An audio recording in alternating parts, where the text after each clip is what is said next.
If you want your promotion, you'll be my girlfriend for the weekend.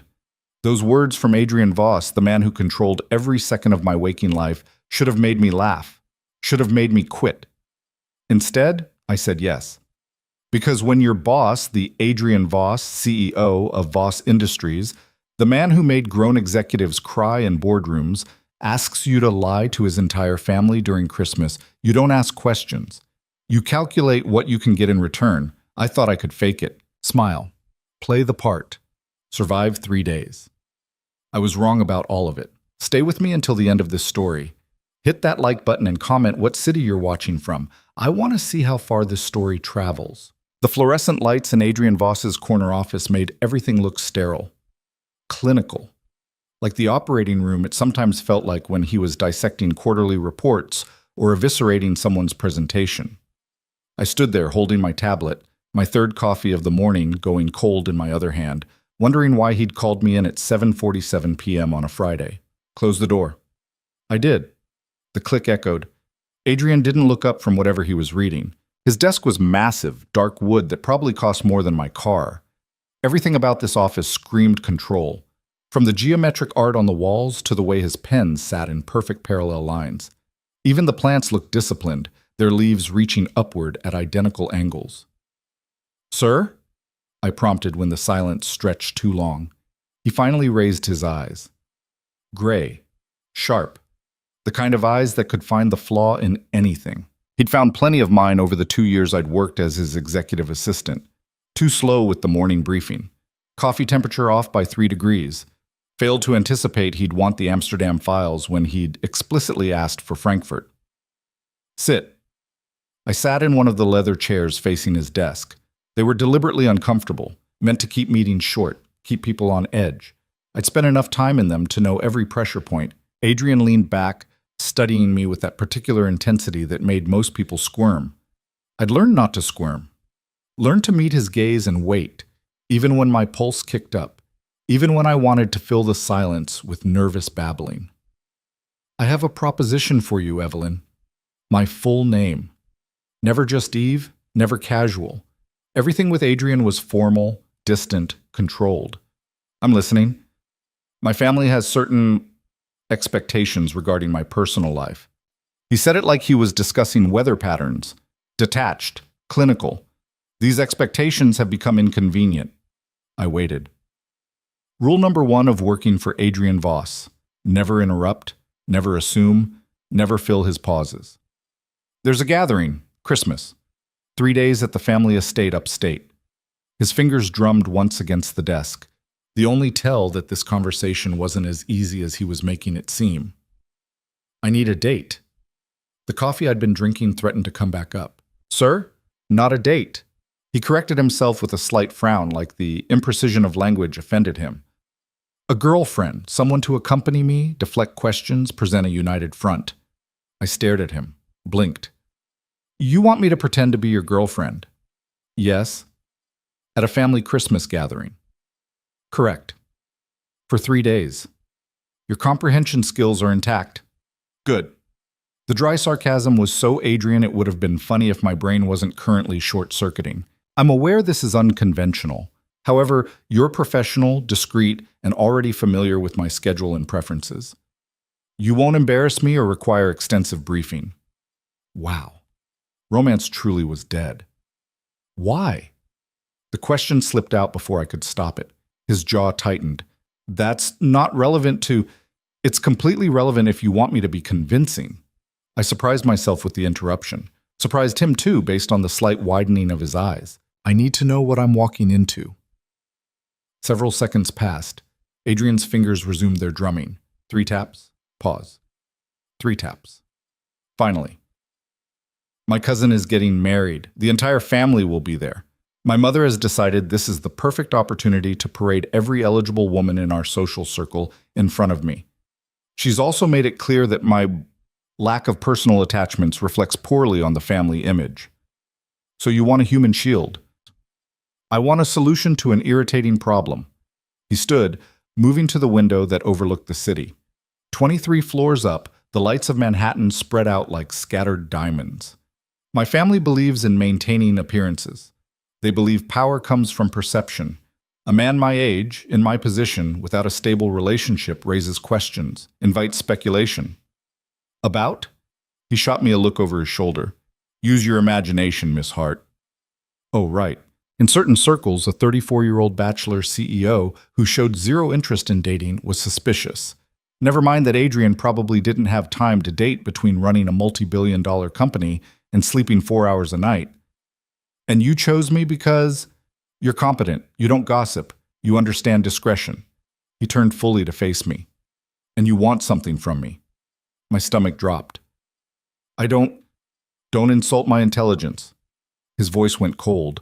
You've been working 70-hour weeks for 2 years. You've never taken a sick day, never complained, never pushed back on anything I've asked. That kind of dedication always has a price tag. He wasn't wrong. I had wanted something, had been planning to ask for it for months, waiting for the right moment that never seemed to come. The promotion, I said quietly. Head of operations. Non-committal. He moved back to his desk, pulling out a folder I hadn't noticed before. Senior Vice President of Strategic Operations. Corner office on 21. 40% salary increase. Full benefits package. And he paused for effect. 2 weeks vacation, mandatory, that you will actually take. My heart hammered. That position. It was everything I'd been working toward, everything I'd sacrificed sleep and relationships and any semblance of a personal life to achieve. In exchange for 3 days of pretending to be your girlfriend. In exchange for 3 days of being convincing enough that my family stops interfering in my personal life? Yes.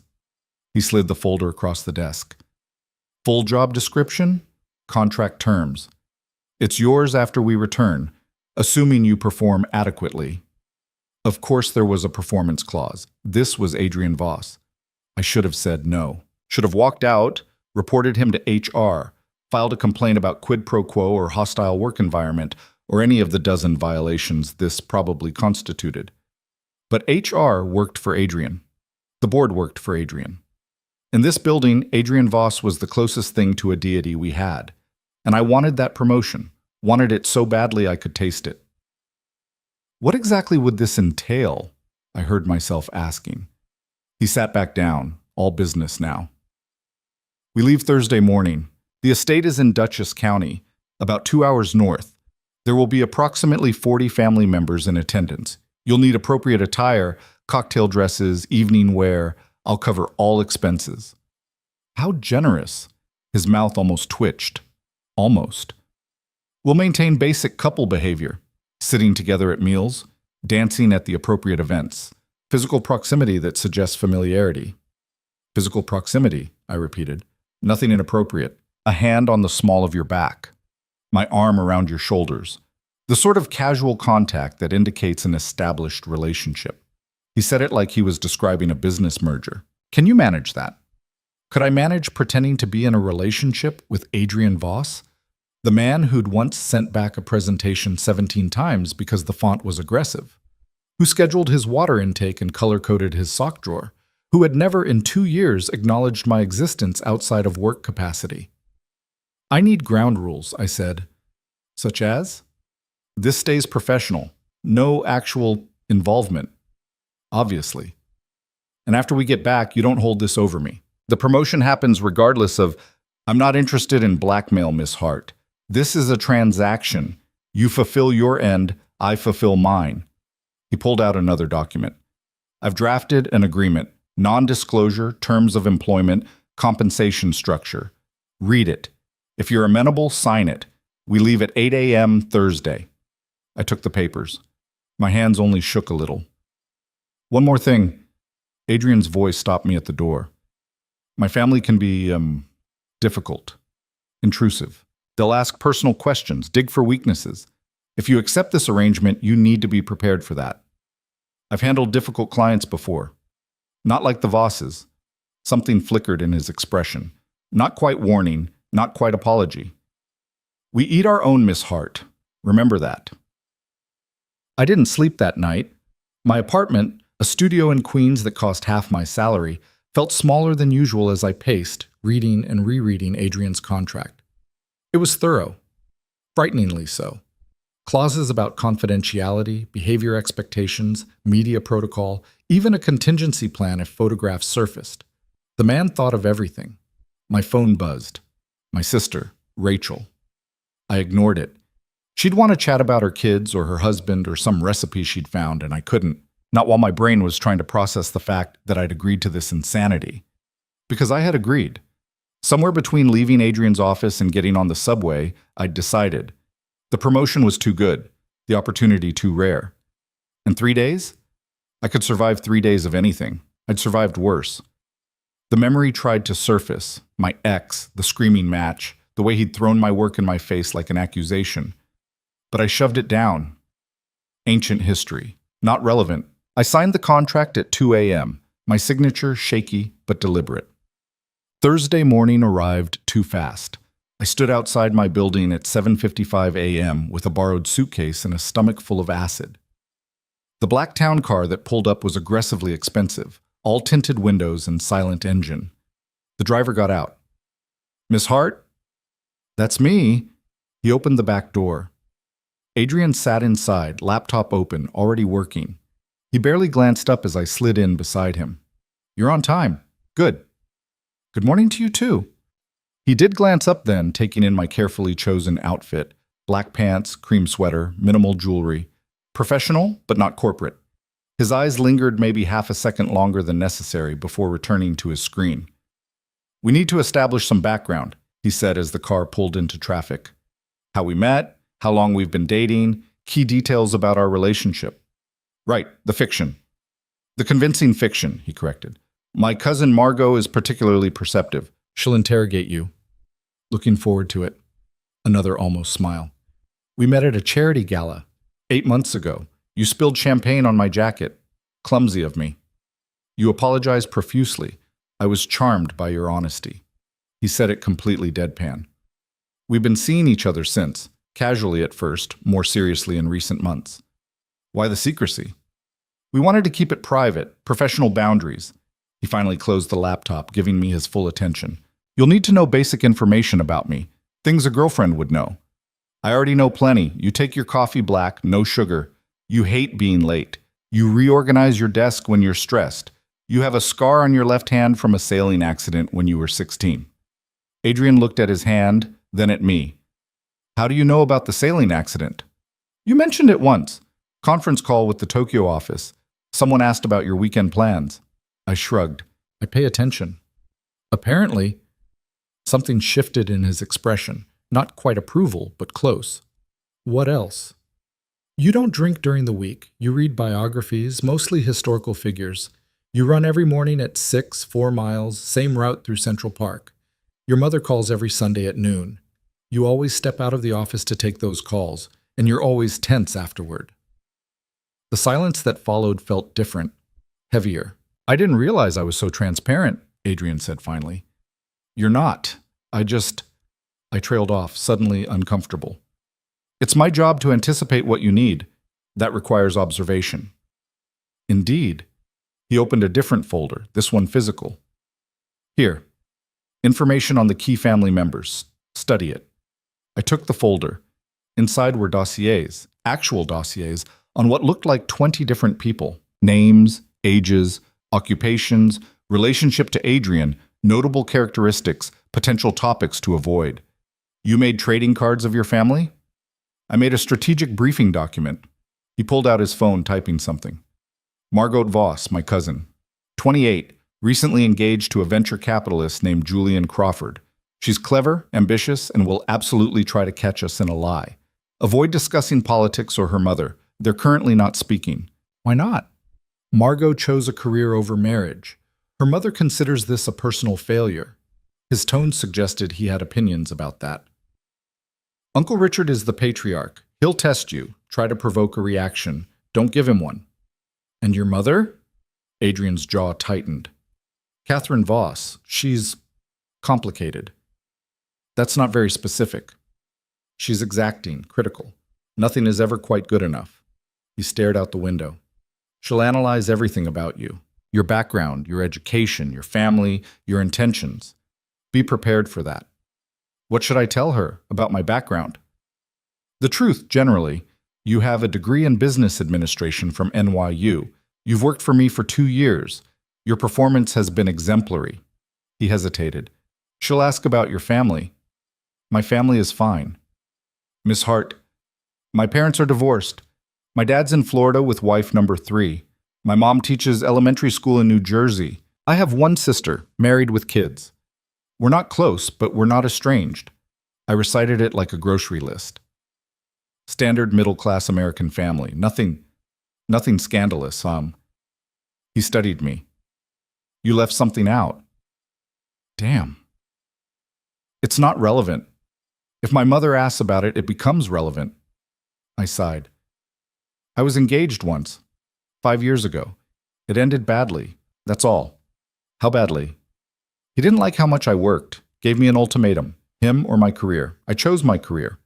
The words came out harder than I intended. Turned out he was already sleeping with someone who had more free time anyway. Adrian's expression didn't change, but something flickered in those gray eyes. I'm sorry. Don't be. It was a long time ago. Still, that's... He seemed to struggle for words. Difficult. Coming from a man who probably hadn't dated in years, it should have sounded hollow. Somehow, it didn't. The rest of the drive passed in relative silence, both of us studying our respective materials. I learned that Adrian's family made their fortune in shipping before diversifying into tech, that his father had died when Adrian was 21, forcing him to take over the company before he'd finished business school, that the family had a lake house in Maine and a ski chalet in Colorado, and more money than several small countries, that Adrian had an older sister, Victoria, who lived in Paris and reportedly hadn't spoken to their mother in 3 years. Tell me about Victoria, I said. Why? Because she's not going to be there, and that seems significant. Adrian closed his eyes briefly. Victoria and my mother had a falling out. My mother wanted her to marry a particular man. Victoria wanted to marry someone else. Mother won. The marriage lasted 6 months. Victoria hasn't forgiven her. That's awful. That's the Voss family. He said it matter-of-factly. We value legacy over happiness, appearances over authenticity. It's how we've maintained power for 4 generations. Sounds exhausting. It is. The car turned off the highway onto a winding country road. Trees pressed in on both sides, their bare branches creating a skeletal canopy. Snow had started falling, soft and light. One more thing, Adrian said as a massive iron gate came into view. Physical contact. We should practice. I nearly choked. Practice? So it appears natural, not rehearsed. He shifted in his seat to face me. May I? May you what? In answer, he reached over and took my hand. His palm was warm, slightly calloused. His fingers laced through mine with surprising gentleness. How does this feel? He asked. Weird. Helpful feedback. But he didn't let go. We need to appear comfortable with each other, familiar. If you flinch every time I touch you, no one will believe we've been dating for 8 months. He had a point. A frustrating, logical point. Fine. What else? His free hand came up, hovering near my face. May I? I nodded. He traced his thumb along my jaw, slow and deliberate. His eyes tracked the movement, professional, analytical. But there was something else there, too. Something that made my breath catch. You have a tell, he said quietly. When you're nervous. Right here. His thumb pressed gently at the corner of my mouth. Your lip twitches. I don't. You do. I've noticed it in meetings. His hand dropped away. Try to control it this weekend. My family will exploit any weakness. The gate swung open. The car rolled forward. Welcome to hell, Miss Hart, Adrian said. Try not to burn. The Voss estate wasn't a house. It was a statement. 3 stories of stone and glass, all Gothic windows and dramatic architecture, sprawling across what had to be 20 acres of pristine, snow-covered lawn. Light poured from every window, warm and inviting in a way that felt deliberately staged. Cars lined the circular driveway. Mercedes, Tesla, one actual Bentley. Old money trying very hard to look like it wasn't trying. Deep breath, Adrian murmured as the driver opened our door. I stepped out into air so cold it hurt. Adrian appeared beside me, his hand finding the small of my back exactly like he'd described. The touch was light, impersonal, but it burned through my coat. "Smile," he instructed. "Someone's always watching." Sure enough, faces appeared in the windows, curious, assessing. The front door opened before we reached it. A woman stood framed in golden light, tall, elegant, with Adrian's sharp features and ice-gray eyes. Catherine Voss. "Adrian, you're late." Traffic was unpredictable. "Mother, this is Evelyn Hart." Catherine's gaze swept over me like a blade. Taking inventory, finding flaws. "Miss Hart. How unexpected." She stepped aside to let us enter. Adrian failed to mention he was bringing a guest. "I mentioned it last week," Adrian said evenly. "Did you? How forgetful of me." Her smile was all teeth. "Well, come in. Everyone's dying to meet the woman who finally caught my son's attention." The way she said it made it clear she thought I'd done no such thing. The foyer was cavernous. Marble floors, vaulted ceilings, a chandelier that probably cost more than my annual salary. A massive Christmas tree dominated one corner, decorated within an inch of its life. People materialized from various doorways. Lots of people, all of them staring. "Everyone," Catherine announced, her voice carrying, "this is Evelyn Hart, Adrian's friend." The pause before friend was deliberate, cutting. "Girlfriend," Adrian corrected, his hand tightening on my back. "Evelyn is my girlfriend." The room went very, very quiet. Then a woman laughed, bright and sharp. She stepped forward, champagne glass in hand, wearing a dress that probably cost what I made in a month.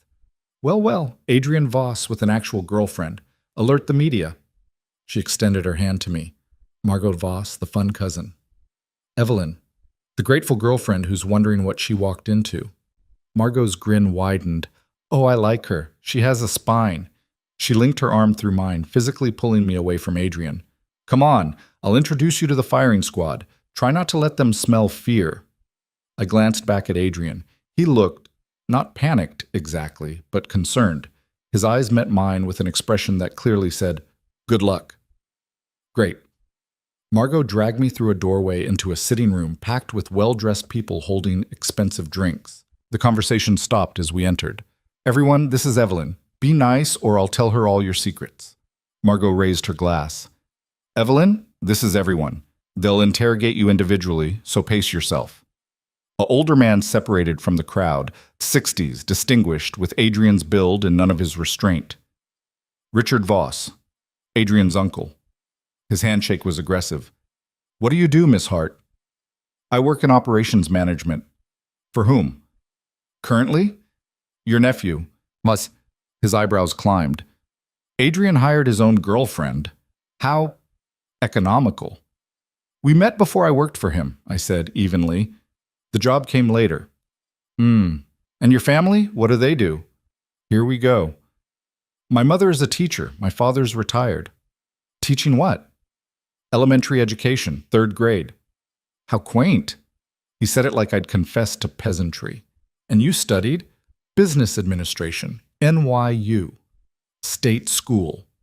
Not a question, a categorization. "One of the best business programs in the country, actually," Margot cut in. "Shall we discuss your son's state school education, Uncle Richard? Or would that be tacky?" Richard's smile went rigid. "You always were too clever for your own good, Margot." "Runs in the family." She steered me away. "Don't let him rattle you. He does that to everyone. Last year he made Julian cry." "Your fiancé?" "Future husband. Current stress migraine." She snagged 2 glasses of champagne from a passing server, handing me one.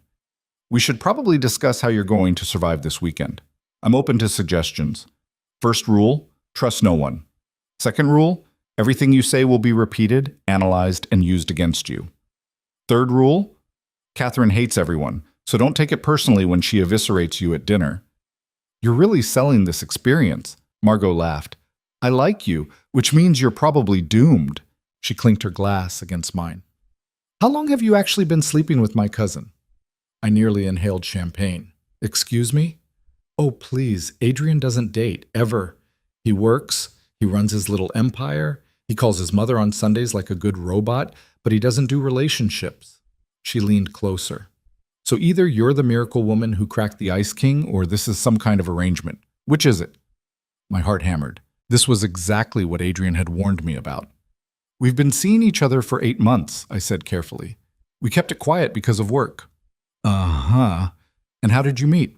Charity gala. I spilled champagne on his jacket. How romantic. What was the charity? Shit. Adrian hadn't mentioned that detail.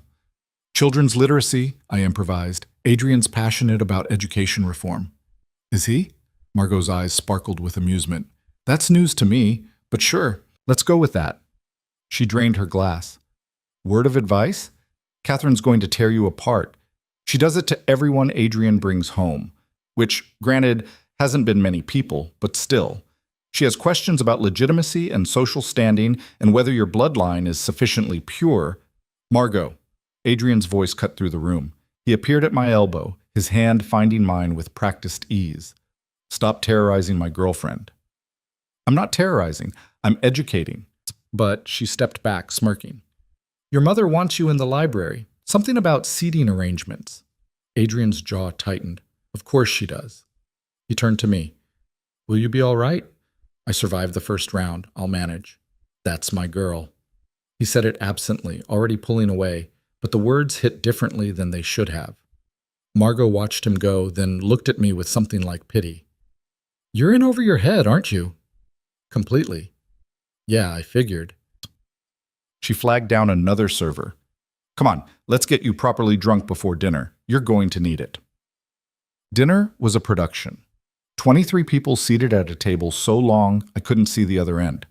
Crystal glasses catching candlelight. Servers in actual uniforms. Courses that kept coming. Soup, salad, fish, palate cleanser, main course, dessert. I sat between Adrian and a woman named Helena who asked invasive questions about my reproductive timeline. On Adrian's other side, Catherine held court, her voice carrying over the general conversation. I'm just saying, Helena continued, at your age, if you're serious about children, you really should start planning. The fertility window closes faster than you think. I'll keep that in mind, I said through gritted teeth. Adrian's hand found my knee under the table, squeezed once. Reassurance or warning, I couldn't tell.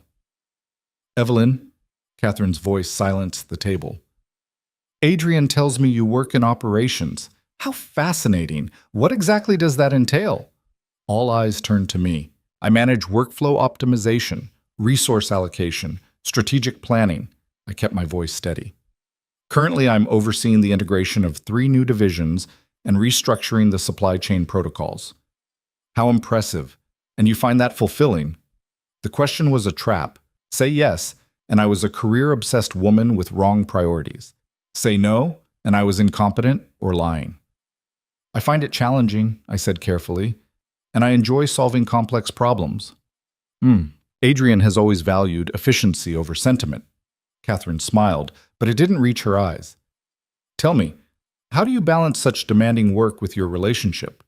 Adrian requires a great deal of attention. Beside me, Adrian went very still. We make it work, I said. Communication, mutual respect, understanding that we both have professional obligations. How modern. In my day, women understood that family came first. Career was secondary. In your day, women also couldn't have credit cards without their husband's permission, Margot called from down the table. Times change, Aunt Catherine.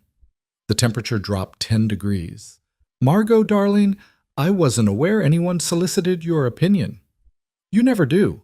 That's what makes offering it so fun. Adrian's hand moved from my knee to my hand, threading our fingers together. The gesture was protective, possessive, almost. Catherine noticed. Of course she noticed. How sweet, young love. Her tone could have frozen wine. Tell me, Evelyn, what are your intentions with my son? The table fell silent. I'm sorry? Your intentions. Surely you have some. A woman doesn't date Adrian Voss without considering the implications. She took a sip of wine. The media attention, the scrutiny, the expectations that come with the Voss name. Mother, Adrian started, I'm simply trying to understand what this girl wants from you, darling. It's a reasonable question. This girl, like I was some opportunistic child instead of a 29-year-old woman with a career. What I want, I said, my voice harder than intended, is to enjoy dinner without being interrogated about my intentions, my fertility window, or my understanding of family values. I set down my fork. I'm dating Adrian because I care about him. Not his name, not his money. Him. If that's not sufficient for you, I apologize, but I'm not here seeking your approval. The silence that followed was absolute. Then Richard started laughing. Well, she certainly has spirit. Spirit isn't the same as suitability, Catherine said coldly. No, but it's more interesting than the last 3 women you threw at Adrian. Richard raised his glass to me. Well said, Miss Hart. Adrian's hand squeezed mine again. When I glanced at him, his expression was unreadable, but something in his eyes looked almost proud. The conversation resumed, shifting to safer topics. Adrian leaned close, his breath warm against my ear. That was either very brave or very stupid. Probably both.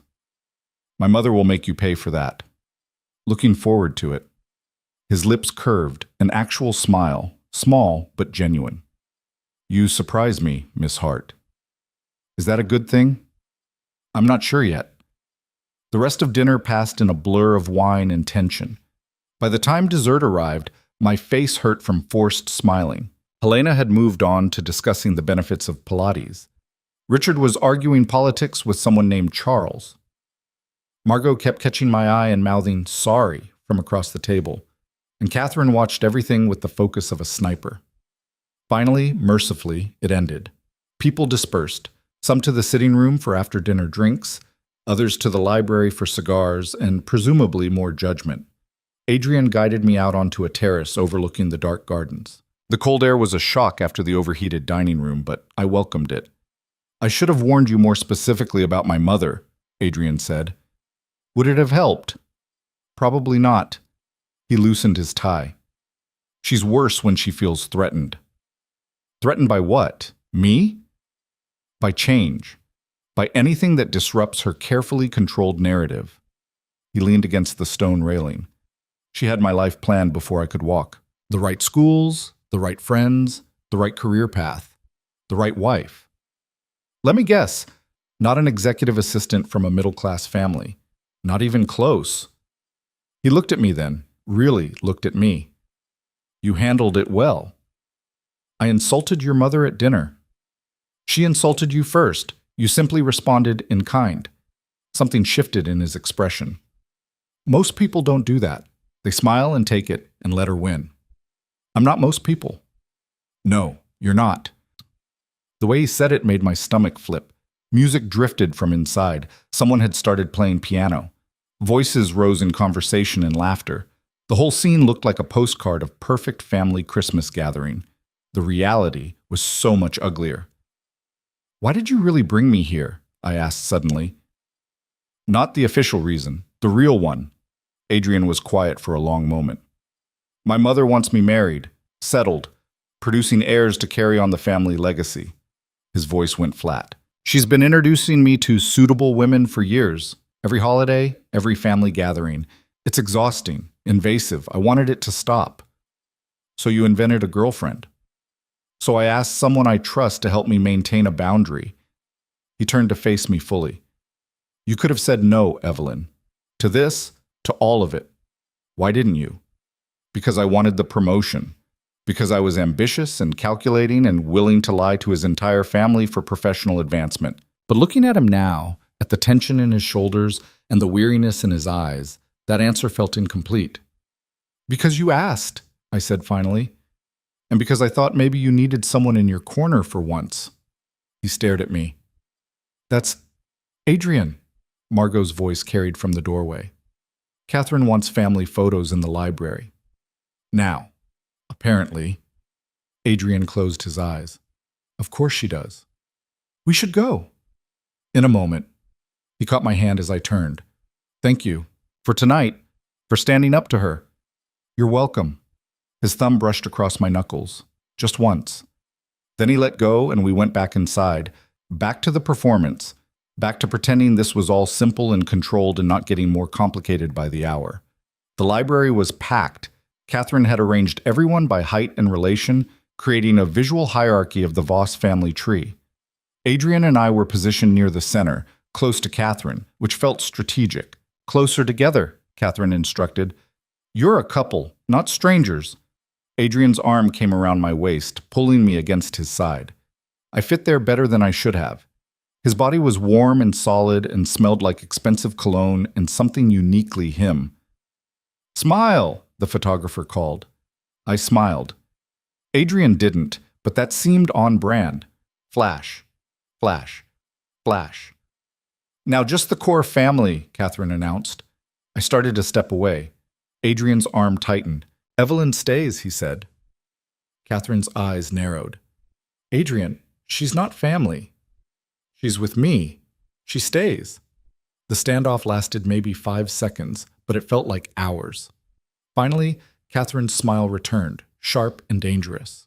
Of course. How silly of me. After all, we're all dying to know how long this relationship will last. The photographer looked uncomfortable. Should I take the photo? Adrian said curtly. Flash. I would have given anything to know what we looked like in that moment. Adrian defiant, me caught in the middle, Catherine radiating disapproval. The perfect Voss family portrait. After photos came the games. Apparently this was tradition, charades, trivia, some complicated card game with rules that seemed designed to humiliate newcomers. I held my own. Barely. By 11 p.m. I was exhausted. The combination of wine, stress, and performing had drained me completely. I found Adrian in conversation with his uncle, extricated him with a look. I need to sleep before I collapse, I murmured. Agreed. I'll show you to your room. We climbed a grand staircase to the second floor. The hallway was lined with portraits, generations of Vosses staring down with varying degrees of judgment. Adrian stopped at a door near the end. You're here. I'm across the hall if you need anything. Across the hall? Appearances matter, but my mother draws the line at unmarried couples sharing rooms. He opened the door to reveal a bedroom that was larger than my entire apartment. 4-poster bed, fireplace, windows overlooking the gardens. I had your things brought up. Sure enough, my borrowed suitcase sat on a bench at the foot of the bed. This is... I trailed off, overwhelmed. Too much? Way too much. Welcome to How the Other Half Lives. He hesitated in the doorway. You did well tonight, better than I expected. Your expectations were that low? My mother has destroyed tougher people than you. The fact that you're still standing is impressive. Give it time. The weekend's just started. Indeed. He started to leave, then stopped. Evelyn? Yeah? When you told my mother you were dating me because you care about me. He looked uncomfortable. You didn't have to say that. The script we agreed on was sufficient. I know. Then why? Because she was being cruel, and you didn't deserve that. I met his eyes. Script or no script, nobody should talk about you like you're some prize to be won or some burden to be managed. You're a person. You deserve better. Adrian looked like I'd slapped him. That's... He stopped. Started again. No one's ever... Another stop. Thank you. Then he was gone, the door closing softly behind him. I stood there in that ridiculous bedroom, my heart pounding for reasons that had nothing to do with stress and everything to do with the way Adrian had looked at me. Like I was something unexpected, something that mattered. I was in so much trouble. I woke to sunlight streaming through the windows I didn't recognize in a moment of pure panic before memory caught up. Right. The Voss estate. Adrian's fake girlfriend. The dinner from hell. My phone said 7:23 a.m. Voices drifted from somewhere below. The family was already awake, already performing their morning routines in this bizarre theater of wealth and dysfunction. I showered in a bathroom that had heated floors and a rainfall showerhead, wrapped myself in a towel that probably cost more than my winter coat, and stood in front of my suitcase trying to decide what armor to wear today. A knock interrupted my deliberation. It's open, I called, assuming it was housekeeping. Adrian walked in, already dressed in dark slacks and a crisp white shirt, holding 2 cups of coffee. He stopped short when he saw me in just a towel. I should have... He turned his back quickly. I apologize. I thought you'd be dressed. It's 7:30 in the morning. I grabbed a sweater and jeans from my suitcase, retreating to the bathroom. Most people sleep past dawn. Not in this house. My mother considers sleeping past 7 a moral failing. His voice was muffled through the door. I brought coffee. Thought you might need it. I emerged fully clothed. You thought right. He handed me a cup, still not quite meeting my eyes. How did you sleep? Like someone being judged by portraits of dead people. I took a long drink. Perfect temperature. Exactly how I liked it. Your mother hung paintings of your ancestors in the guest rooms. That's not creepy at all. She believes in reminding people where they are, who they're dealing with. Adrian moved to the window, looking out at the snow-covered grounds. There's breakfast in the sunroom at 8. Then my mother has planned activities. What kind of activities? The humiliating kind. Usually games designed to showcase family knowledge and expose outsiders. He finally looked at me. You don't have to participate. You could claim a headache, stay up here. And give your mother the satisfaction of thinking she scared me off? No thanks. The corner of his mouth lifted. Stubborn. You hired me for my competence, remember? Competent people don't hide. I'm beginning to think I hired you for reasons I didn't fully understand. He said it quietly, almost to himself. Then, louder. We should go down together. United front. Breakfast was somehow worse than dinner. Catherine presided over a spread that could have fed 40 people, doling out passive-aggressive commentary like she was distributing communion. Margot looked hungover. Richard was reading a newspaper and ignoring everyone.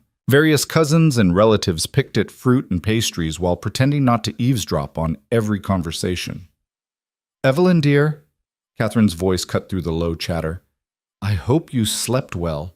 The guest rooms can be drafty. I slept fine, thank you. Wonderful. Adrian, I've planned a lovely day.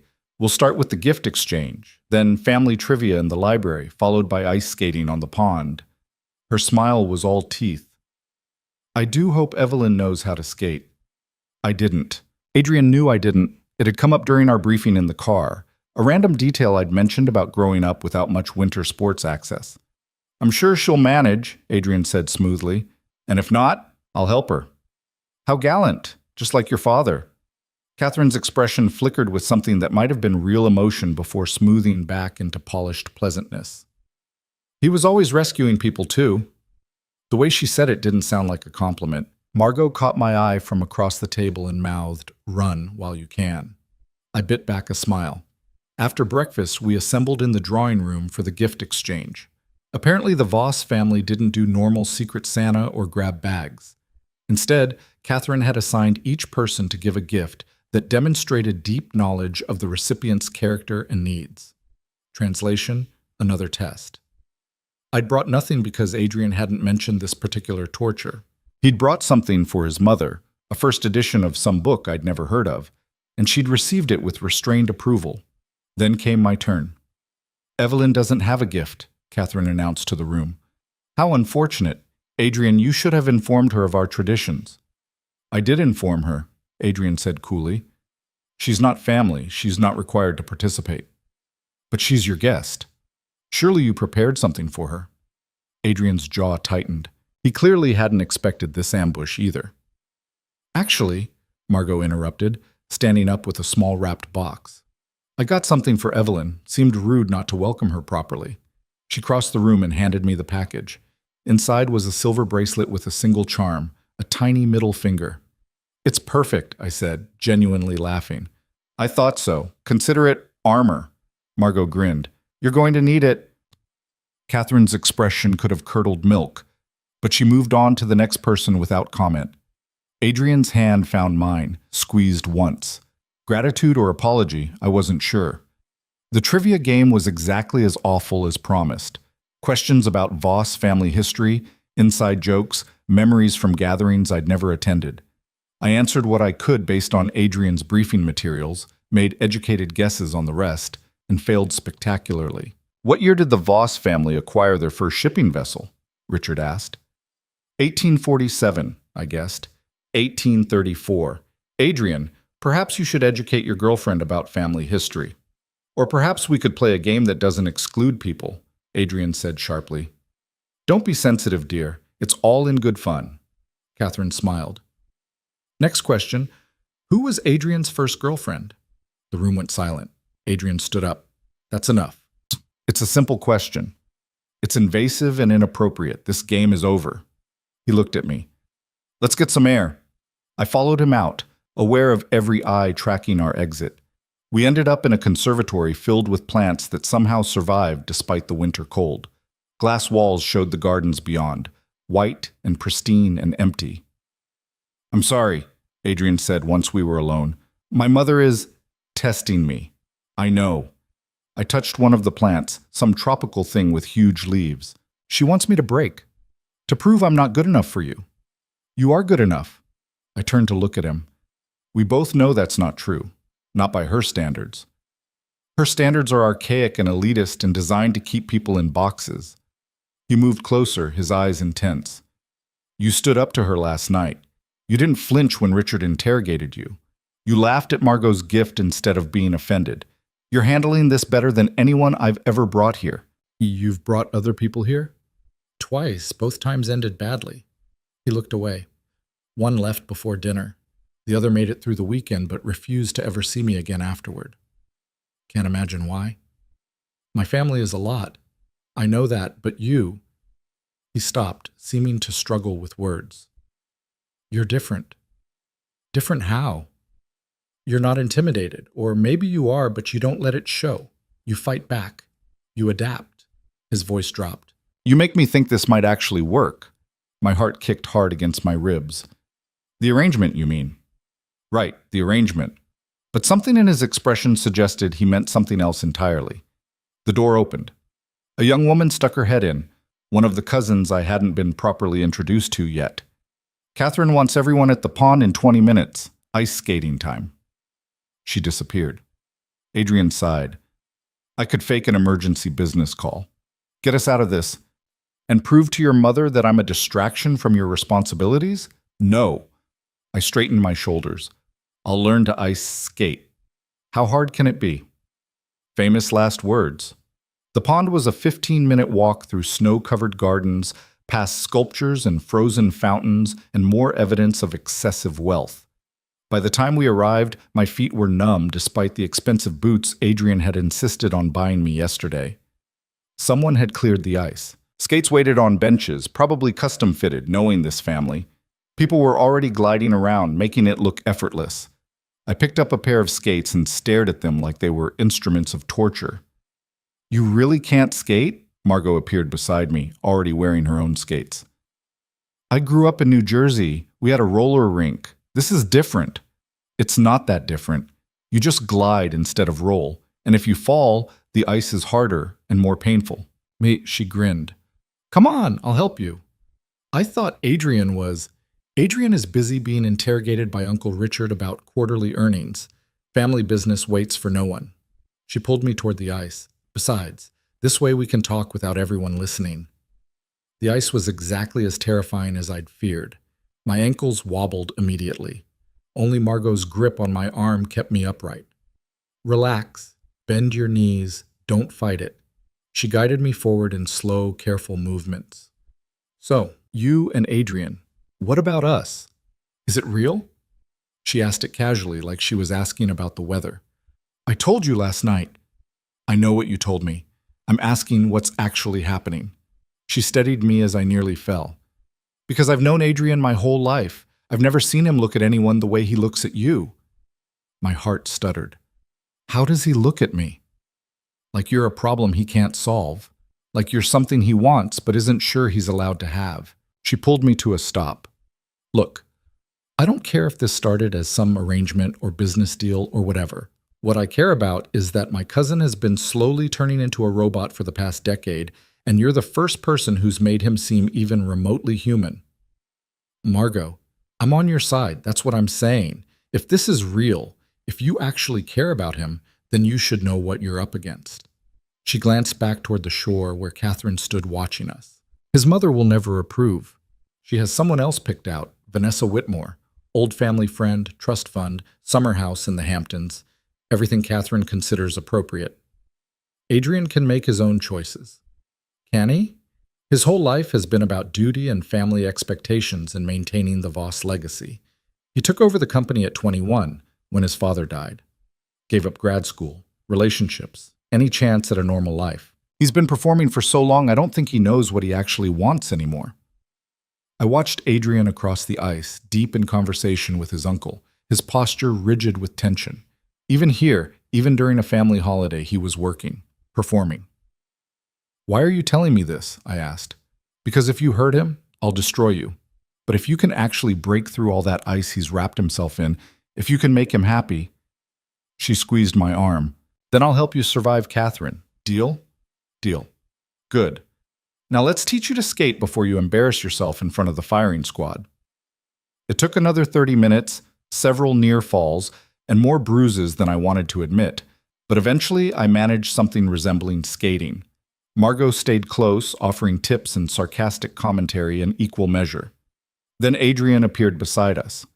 "I'll take over from here," he said to Margot. "You sure?" "She's finally getting the hang of it."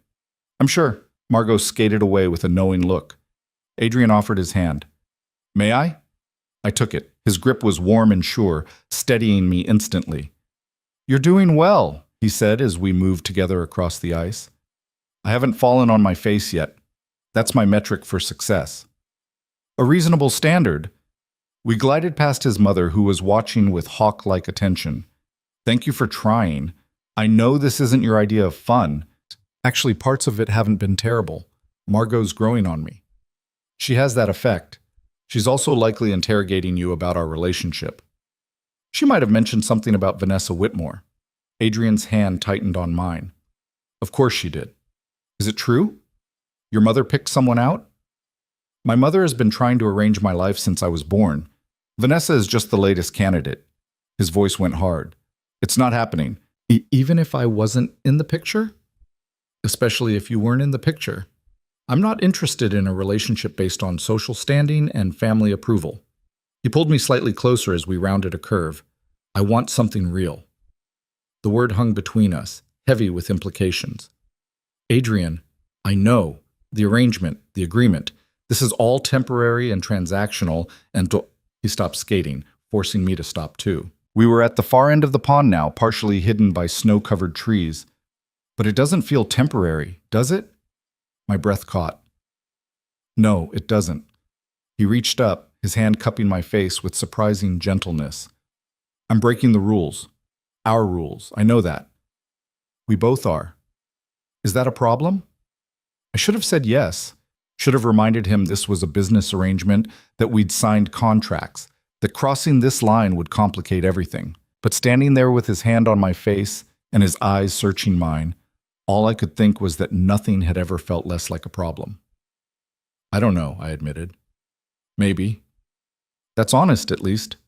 His thumb brushed my cheekbone. "For what it's worth, I don't know either. But I know I haven't been able to stop thinking about you since we got here. Since before we got here. And I know that's not part of the plan. Plans change." "Do they?" Before I could answer, someone called Adrian's name. We broke apart quickly, guiltily, like teenagers caught behind the bleachers. Catherine was waving from the shore, her expression thunderous. "Your mother looks thrilled," I muttered. "She usually does." Adrian sighed. "We should head back before she sends a search party." We skated toward the group, his hand still holding mine. I could feel eyes tracking us, calculating, judging. This family analyzed every interaction like stock market fluctuations. As we reached the shore and started removing our skates, Richard approached. "Adrian, a word." It wasn't a request. Adrian glanced at me. I nodded. "I'll be fine." He followed his uncle toward the house, leaving me with the rest of the family. Helena immediately descended, full of questions about wedding plans and whether I'd thought about venues. Margot rescued me after 5 minutes, pulling me aside with whispered promises of better company. We ended up in a smaller sitting room with a few of the younger cousins, people closer to my age who seemed less invested in the Voss family drama. They were nice, surprisingly normal, asking about my work and interests without the interrogation edge. "So you really work for Adrian?" one of them asked. "Thomas, maybe?" I was losing track of names. I do, or did. I'm transitioning to a new role soon. Ooh, what's he like as a boss? He always seems so intense at these things. He is intense, but he's fair.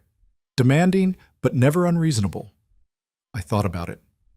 He has incredibly high standards, but he holds himself to them first. I respect that. That's diplomatic. It's true. And it was. Whatever else Adrian was, complicated, controlled, emotionally distant, he was never hypocritical. He worked harder than anyone else in the company, expected excellence, and delivered it himself. Margot elbowed me. You're defending him. That's adorable. I'm being accurate. Sure you are, she grinned. You know what I think? I think you actually like him. Not the arrangement, not the deal. Him. The other cousins leaned in, curious. I stopped, because she was right. Somewhere between the contract signing and the ice skating, between standing up to his mother and watching him navigate his family's dysfunction, I'd stopped seeing Adrian as just my demanding boss. Started seeing him as someone struggling under impossible expectations. Someone who needed an ally more than he needed a fake girlfriend. Someone I was dangerously close to having real feelings for. Oh my stars, look at her face, Helena said, laughing. She's got it bad. I do not. You absolutely do. Don't worry, Adrian's just as gone.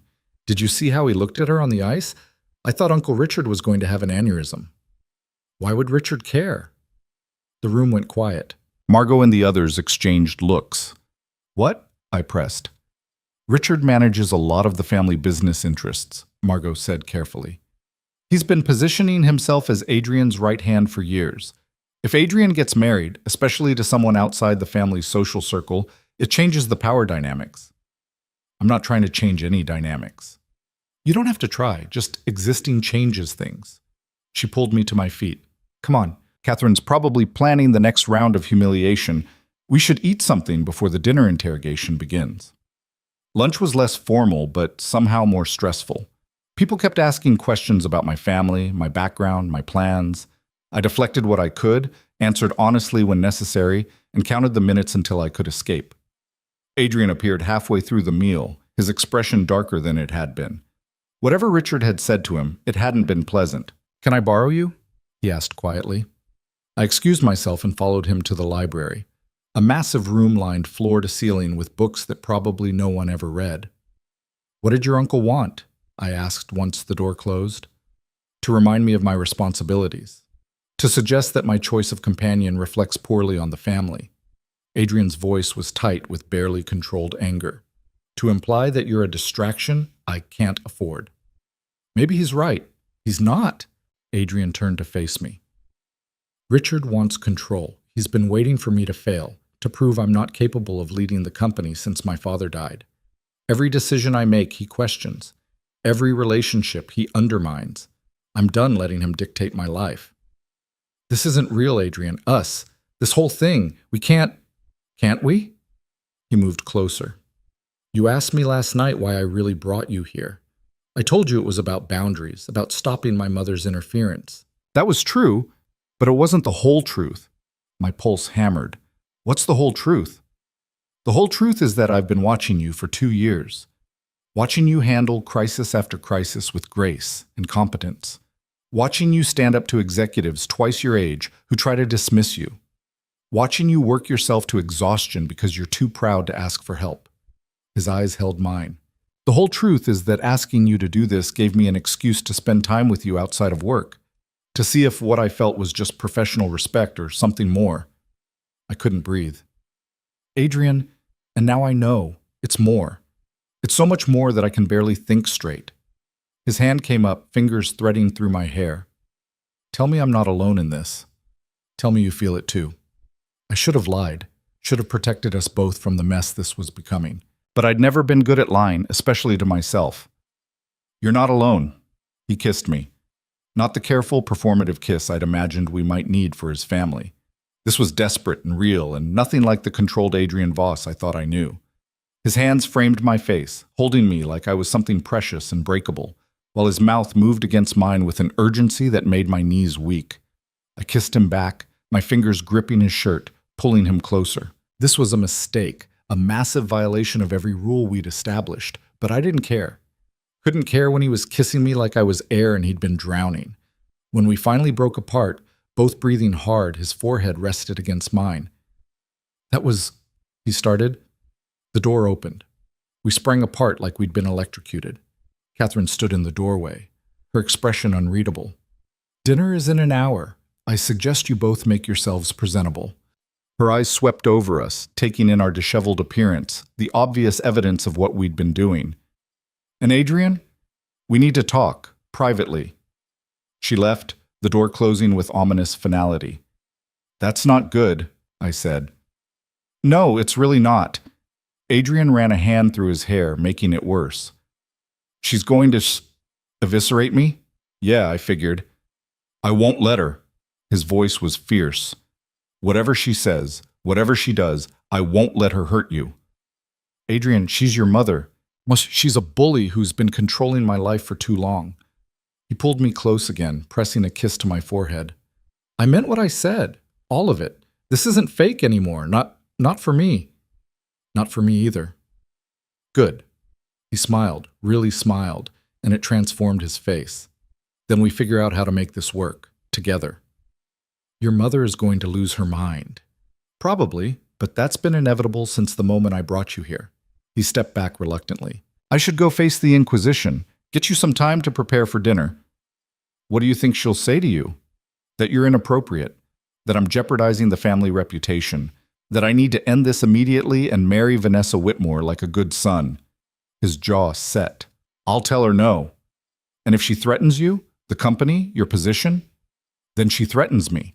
I'm done living my life according to her script. He moved toward the door, then paused. Evelyn, don't run. Please, I know this is complicated and messy and not what we agreed to, but don't run. I'm not running. Promise me. I promise. He nodded once and left. I stood alone in the library, my lips still tingling from his kiss, my heart racing with a mixture of excitement and terror. This had gone so far beyond a simple arrangement. We'd crossed lines we couldn't uncross, started something we might not be able to finish, and his family was going to eat us alive. But when I thought about walking away, about going back to just being his assistant and pretending this weekend never happened, everything in me rebelled. Adrian was right. This wasn't fake anymore. The question was whether real would be enough to survive what was coming. Dinner that night was a war zone. Catherine had seated me as far from Adrian as the table allowed, placing Vanessa Whitmore directly at his right hand. Vanessa was exactly what I'd pictured. Blonde, polished, wearing pearls, and a smile that didn't reach her eyes. Evelyn, dear, Catherine said sweetly as servers brought the first course. Vanessa was just telling me about her charity work. She's so committed to giving back to the community. How admirable, I said flatly. What kind of charity work do you do? Vanessa asked, her tone suggesting she already knew the answer was nothing. I work 70 hours a week. Not much time for volunteering. Oh, how unfortunate. She touched Adrian's arm. Adrian always makes time for charity. Don't you, darling? Adrian's expression could have frozen fire. When my schedule allows. We serve on several boards together. The Children's Hospital Gala last month was such a success. Vanessa smiled at me. Adrian gave the most moving speech about family legacy and responsibility. Catherine nodded approvingly. The Whitmore and Voss families have always been closely aligned. Shared values, shared goals. Shared DNA, too, if you go back far enough, Margot muttered from down the table. Richard shot her a quelling look. Margot, please. What? It's true. We're all probably related 6 ways from Sunday. These families have been intermarrying for generations. Some traditions are worth maintaining, Catherine said coldly, though I suppose newer families wouldn't understand that. The barb was directed at me. I felt it land, sharp and precise. Actually, my family has been in America since the 1890s, I said evenly. Immigration from Ireland during the potato famine. We've built our own traditions. They just don't involve trust funds. The temperature at the table dropped 20 degrees. How fascinating, Vanessa said, in a tone that suggested it was anything but. Adrian, you must tell me about the Tokyo expansion. I heard such interesting rumors about the acquisition strategy. And just like that, she'd maneuvered the conversation back to business, back to territory where she and Adrian shared common ground. She was good. Smooth. Exactly the kind of partner Catherine wanted for her son. I picked at my food and tried not to watch them talk. Tried not to notice how Vanessa laughed at things Adrian said that weren't funny, how she touched his arm repeatedly, how she played the role of perfect society wife with practiced ease. This was what I was up against. Not just Catherine's disapproval or the family's snobbery, but actual viable alternatives. Women who fit into Adrian's world without effort, who spoke his language, who wouldn't be a liability to the precious Voss reputation. Women who weren't me. By the time dessert arrived, I felt sick. Not from the food, but from the realization of how impossible this was. Adrian and I had chemistry, sure. We'd shared a kiss that made my toes curl, but chemistry wasn't enough to bridge the gap between our worlds. He found me after dinner on the same terrace where we'd escaped the night before. The cold bit through my dress, but I welcomed it, needed the shock of it. She was relentless, Adrian said, coming to stand beside me. I'm sorry. She's perfect for you. You must see that. She's exactly what my mother wants. That doesn't make her perfect for me. Adrian, no. He turned me to face him. I know what you're thinking, that this is too hard, too complicated, that we come from different worlds and it'll never work. And maybe you're right. Maybe it won't, but I'd rather try and fail than spend the rest of my life wondering what if. Your mother will never accept me. Then my mother will have to learn to live with disappointment. His hands cupped my face. You asked me yesterday what I really wanted. This, you. I want this to be real. It is real. That's the problem. How is that a problem? Because real means I can actually get hurt. Real means when this falls apart, and it will fall apart because your family will make sure of it. I don't just lose a promotion. I lose you. My voice cracked. And I don't know if I can survive that. You won't have to. His forehead pressed against mine. I'm not letting you go, Evelyn. Not for my mother, not for the family reputation, not for anyone. You're the first real thing in my life in years. I'm not giving that up. I wanted to believe him, wanted it so badly it physically hurt. Say something, he whispered. I'm terrified. Good. So am I. He smiled slightly. But I'd rather be terrified with you than safe and miserable without you. Then he was kissing me again, and I was kissing him back, and nothing else mattered except the warmth of his hands and the taste of his mouth, and the way he held me like I was the answer to a question he'd been asking his whole life. When we finally pulled apart, snowflakes were falling, perfect, crystalline, like something from a movie. Come inside, Adrian said. It's freezing. One more minute. He wrapped his arms around me from behind, sharing his warmth. We stood like that, watching snow accumulate on the dark gardens, while inside his family probably plotted our destruction. Whatever happens, I said quietly, thank you for this weekend, for making me feel like I matter. You do matter, more than you know. The moment stretched, peaceful despite everything swirling around us. Then reality intruded in the form of footsteps. Margot appeared, looking worried. You two need to come inside, now. What's wrong? Catherine called a family meeting. Everyone's gathering in the main hall. She bit her lip. I think she's about to make a move. Adrian's arms tightened around me briefly before he let go. Then, let's not keep her waiting. We followed Margot inside to find the entire family assembled. Catherine stood at the head of the room like a general addressing troops, her expression composed but her eyes blazing with purpose. Thank you all for gathering, she said as we entered. I have an announcement that affects this family's future. Adrian's hand found mine, his grip almost painful. Catherine's gaze landed on us, cold and absolute. Adrian, I've arranged for you to formally announce your engagement to Vanessa Whitmore. The lawyers have been drafting the merger documents. The families have agreed to terms. We'll make the public announcement after the holidays. Complete silence. Then Adrian laughed. It wasn't a happy sound. It was sharp and bitter and unlike anything I'd heard from him before. No, he said simply. I beg your pardon? I said no, I'm not marrying Vanessa. I'm not announcing an engagement. And I'm done with you arranging my life like it's a business transaction. Catherine's composure cracked. You will do as this family requires. Or what? You'll cut me off? Fire me from the company my father built? Adrian stepped forward, still holding my hand. I'm the CEO, Mother. I control the board. You have influence, but you don't have power. Not anymore. How dare you speak to me? How dare you try to sell me like property? His voice rose, echoing off the vaulted ceiling. I have spent my entire adult life doing what you wanted. Running the company, maintaining the reputation, playing the dutiful son. But I'm done. I'm choosing my own life now. And I suppose that life includes her. Catherine's eyes cut to me with pure venom. This nobody from nowhere with her middle-class education and her complete lack of understanding about what it means to be a Voss.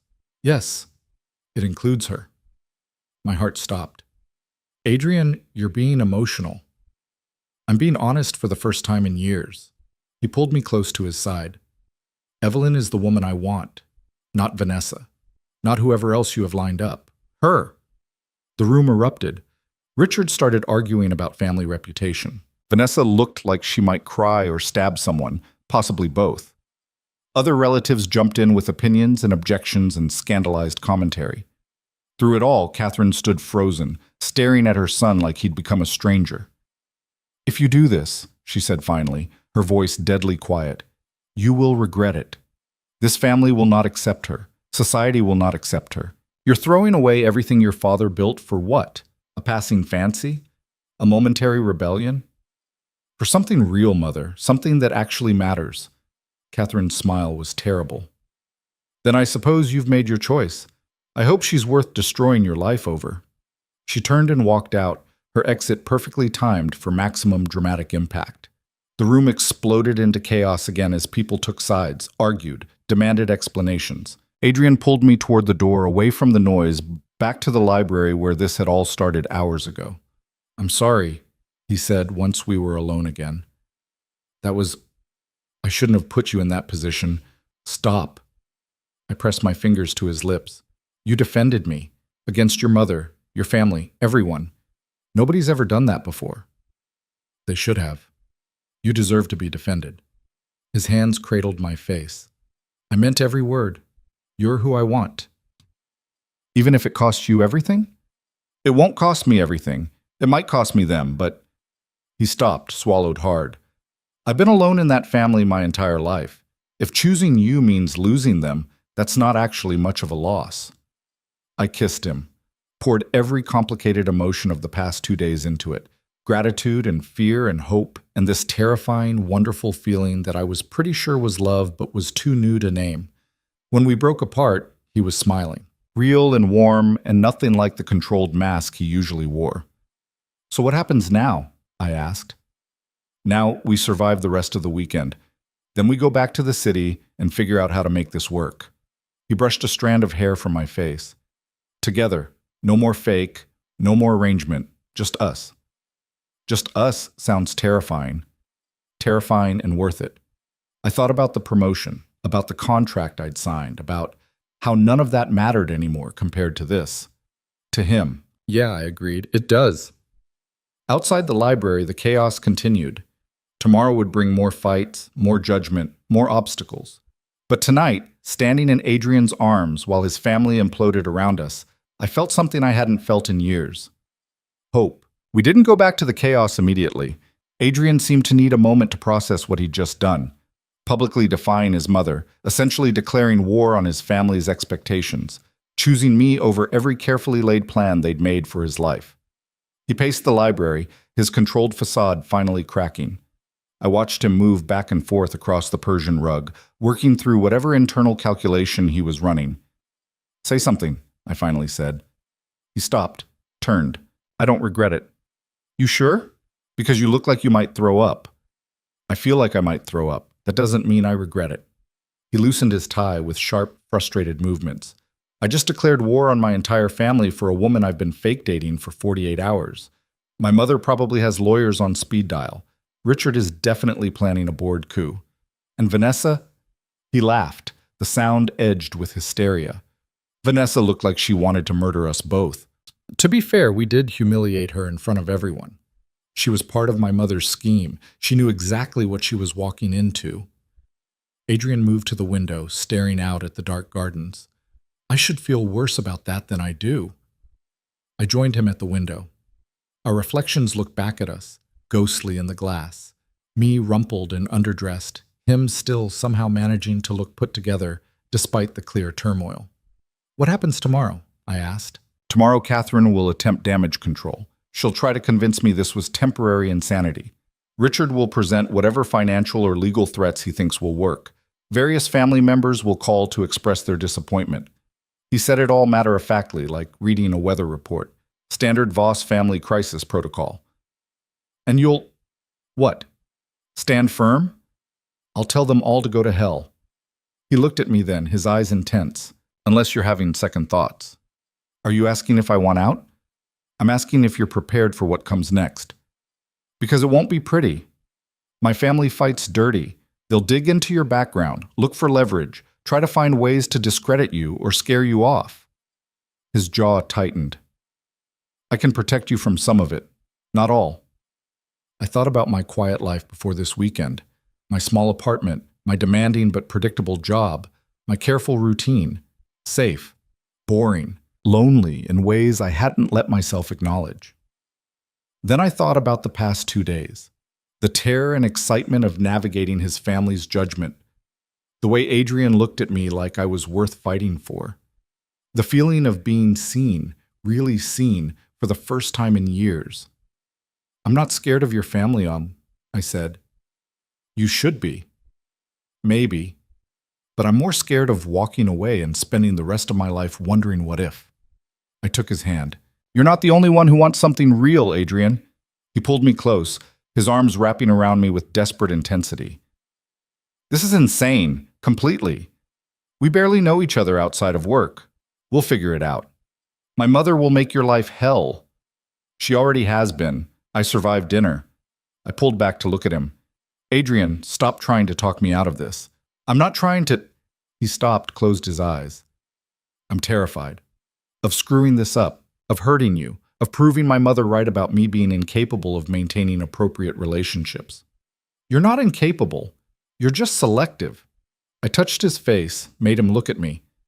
And maybe a little emotionally constipated from years of Voss family dysfunction, but we can work on that. He almost smiled. Emotionally constipated? You scheduled your water intake and color-code your sock drawer. The emotional regulation issues were inevitable. I don't color-code my... He paused. Okay, I might organize them by shade. That's different. It's really not. This time he did smile and something in my chest loosened. We were going to be okay. Maybe not easy, maybe not smooth, but okay. A knock interrupted the moment. Margot stuck her head in, her expression apologetic. Sorry to interrupt whatever this is, but people are starting to leave for the night. Catherine's locked herself in her suite. Richard's drinking scotch and muttering about hostile takeovers. It's a whole thing. She looked between us. You two should probably make an appearance. Show united front and all that. Adrian sighed. She's right. We can't hide in here all night. Watch me, I muttered, but I followed them back toward the main rooms. The atmosphere had shifted from chaos to Cold War. People clustered in small groups, speaking in low voices that stopped when we entered. Eyes tracked our movement across the room.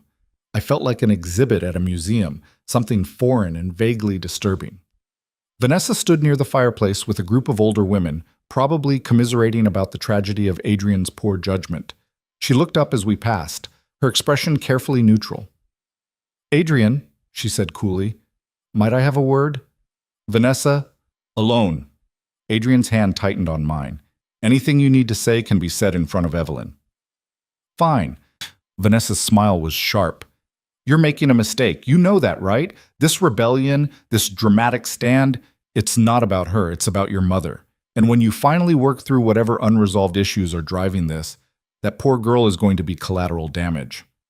Don't presume to analyze my motivations, Adrian said, his voice dangerously quiet. Someone needs to, because you're clearly not thinking straight. She glanced at me. No offense. All the offense, actually, I said. You agreed to an arranged marriage with someone you barely know. That's your choice. But don't project your issues onto our relationship. Relationship? You've known each other for what, 8 months? And worked together that entire time? Vanessa laughed. Forgive me if I'm skeptical that this is anything more than an office romance that got out of hand. My relationship with Evelyn is none of your concern. It became my concern when Catherine promised me. She stopped, clearly realizing she'd said too much. Promised you what? Adrian's voice could have cut glass. Vanessa recovered quickly. Nothing. It doesn't matter now. She straightened her shoulders. I hope you know what you're doing, Adrian, for both your sakes. She walked away, leaving tension crackling in her wake. That went well, I said, weakly. She's angry. She'll get over it. Will she? You just blew up her engagement plans in front of your entire family. Adrian pulled me toward a quieter corner. Vanessa knew what this was. A business arrangement. Beneficial for both families, convenient for two people who weren't interested in messy emotions. She's upset about the public embarrassment, not the loss of me specifically. You sound very sure about that. I know Vanessa. We've been in the same social circles since we were teenagers. We've had this conversation before, my mother pushing us together, both of us deflecting. He looked at me intently. There's no feelings there. Never have been. This was purely transactional on both sides. And us? What are we? Terrifying and real and completely unpredictable. His thumb brushed across my knuckles. Everything a good Voss shouldn't want. Everything I apparently need. Someone cleared their throat. Richard stood nearby, scotch in hand, his expression inscrutable. Adrian, walk with me. It wasn't a request. Adrian glanced at me. I nodded, trying to look braver than I felt. He followed his uncle out onto the terrace, the same terrace that was becoming our designated drama location. Margot appeared at my elbow immediately. That looked intense, she said. Which part? Vanessa's thinly veiled threats or Richard summoning Adrian like he's still a child? Both. She handed me a glass of wine I hadn't asked for but desperately needed. For what it's worth, I think you're good for him. Your family would disagree. My family thinks polo is a valid career path and that the help should be invisible. Their judgment is suspect at best. She clinked her glass against mine. Adrian's been slowly dying inside this family for years. You're the first person I've seen who makes him look alive. That's a lot of pressure. Love usually is. I nearly choked on my wine. Who said anything about love? Oh, please.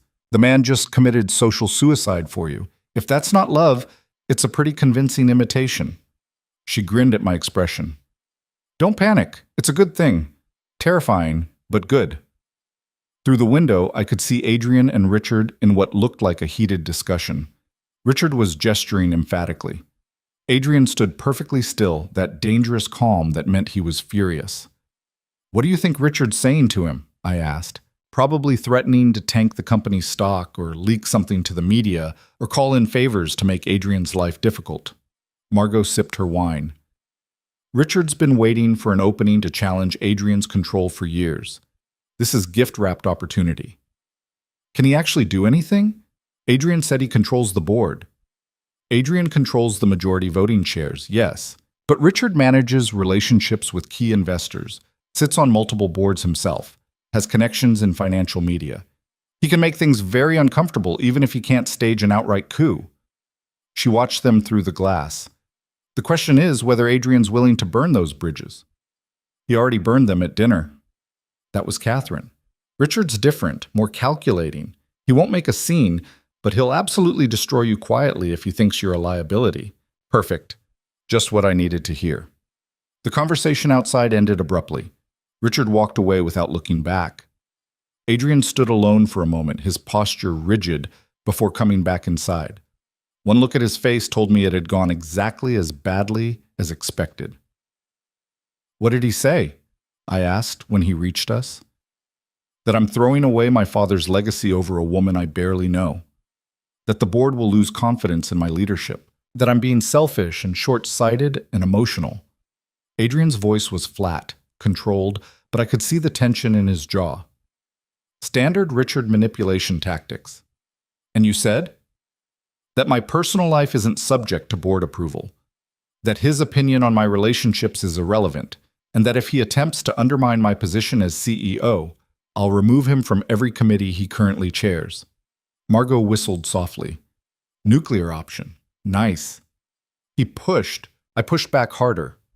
Adrian looked exhausted suddenly, the adrenaline of the evening finally wearing off. I need air that isn't full of my family's judgment. Can we? He gestured vaguely toward the door. Go, Margot said. I'll run interference if anyone asks. We escaped to the front of the house where it was quieter, colder, empty. Snow had stopped falling, but everything was covered in white, pristine, and untouched. Our breath made clouds in the frozen air. I'm sorry, Adrian said after a long silence. For what? All of it. This weekend. My family. Dragging you into this disaster. He sat on the stone steps, not caring that they were covered in snow. You signed up for a simple arrangement. 3 days of playing apart. Not this. I sat beside him, close enough that our shoulders touched. Maybe I needed this. Needed what? Public humiliation and family warfare. Needed someone to think I was worth fighting for. The words came out smaller than I intended. My ex told me I was too ambitious, too focused on work, too difficult to love. I believed him for a long time, stopped trying to have anything real because clearly I was incapable of balancing career and relationship. Adrian turned to look at me. You're not difficult to love. You don't know that. We've known each other in work contexts for 2 years and personally for about 48 hours. I could be a nightmare. You're direct and ambitious and you don't apologize for taking up space. None of that makes you difficult. His hand found mine. It makes you honest. I'll take honest over easy any day. Even when honest comes with middle-class baggage and no trust fund. Especially then. He squeezed my hand. I've dated easy. Women who said what I wanted to hear, who fit perfectly into the box my mother created, who never challenged anything or made me think too hard. You want to know what that felt like? What? Suffocating, like being buried alive in social expectations and appropriate choices. His voice went rough. You're the first person who's ever looked at me and seen Adrian instead of Voss Industries' CEO, or Catherine's son, or the heir to the family fortune. That's worth more than whatever my uncle threatens or my mother disapproves of. I leaned into him, resting my head on his shoulder. We're really doing this, aren't we? Making it real. If you're willing to put up with my emotionally constipated sock organizing tendencies, yes. I smiled, despite everything. I might have exaggerated that. You really didn't. I alphabetize my books and meal prep for the week every Sunday and have a standing appointment for haircuts every 6 weeks. He sounded almost apologetic. I'm aware I'm borderline obsessive about control and routine. Lucky for you, I find competence attractive. Is that what we're calling my neuroses now? Competence? Would you prefer I call you uptight and anal retentive? Absolutely not. We sat there in the cold, pressed together for warmth, while inside his family probably plotted revenge or damage control, or both. Tomorrow would be awful. The day after that, probably worse. But right now, in this moment, it felt like maybe we could survive it. We should go back in, Adrian said eventually, before someone sends a search party. Or before we freeze to death. That too. He stood, pulling me up with him, but instead of heading inside immediately, he cupped my face in both hands, his eyes searching mine. Last chance to run, he said quietly. After tonight, after I just publicly claimed you in front of everyone, it gets harder to walk away. They'll scrutinize everything, every decision, every appearance, every moment we're together. They'll dig into your past, analyze your motives, try to find proof you're using me. His thumbs brush my cheekbones. I'm asking you to sign up for a level of intrusion and judgment that most people wouldn't tolerate. So if you have doubts, tell me now. Do you have doubts? Terrified doesn't mean doubtful. I'm sure about you, about this. I just need to know you're sure too. I thought about the contract I'd signed, about how this had started as a transaction, my time for a promotion, a simple exchange, about how quickly it had become something else entirely, something that felt essential instead of convenient. I'm sure, I said, terrified but sure. He kissed me then, slow and deliberate, like he was memorizing the moment. When we broke apart, he rested his forehead against mine. Okay then, let's go face the firing squad. Inside, the party had devolved into smaller clusters. Some people had retired for the night. Others lingered, clearly hoping for more drama. Catherine was still absent, probably planning her next move from her suite. We made it through another hour of strained small talk and pointed questions before Adrian finally declared we were done for the night. People actually looked disappointed that we weren't providing more entertainment. At my door, Adrian hesitated. "I should let you sleep," he said, but he didn't move away. "You should. Tomorrow's going to be difficult." "Most likely. My mother will probably stage another intervention. I'm counting on it." He smiled, tired but genuine. "You're handling this remarkably well." "I'm a good actress when I need to be." I touched his face, feeling the slight stubble along his jaw. "Get some sleep, Adrian. We'll deal with tomorrow when it comes." "Evelyn, whatever you're about to say, it can wait until morning. I was going to say thank you for not running, for choosing this chaos over the easy out." "You're welcome. Now go to bed before I drag you in here and scandalize your mother further." His eyes darkened. "Don't tempt me." "Too late." He kissed me once more, quick and hard, then forced himself to step back. "Good night." "Good night."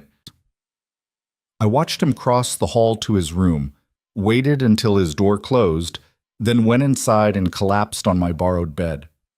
My phone had 17 missed messages, Rachel wanting to know how the weekend was going, a few work emails that seemed laughably unimportant now, a text from a friend I hadn't spoken to in months. I ignored all of them and stared at the ceiling, trying to process everything that had happened in the past 12 hours. I'd gone from fake girlfriend to declared real relationship, from simple business arrangement to potential target of one of Manhattan's most powerful families, from careful professional distance to whatever this terrifying emotional vulnerability was. And somehow, despite the insanity, I felt more alive than I had in years. Sleep came eventually, fitful and full of dreams where Catherine's disapproving stare followed me through endless hallways while Adrian called my name from somewhere I couldn't reach. Morning arrived with weak winter sunlight and a knock on my door. I opened it expecting Adrian and found a housekeeper instead, holding a tray. "Breakfast, miss. Mrs. Voss requests you join her in the morning room at 9 o'clock. Not a request. A summons. I checked my phone. 8:15. Just enough time to shower, dress, and prepare for whatever fresh hell Catherine had planned. The breakfast tray contained coffee, fruit, and pastries that I couldn't stomach.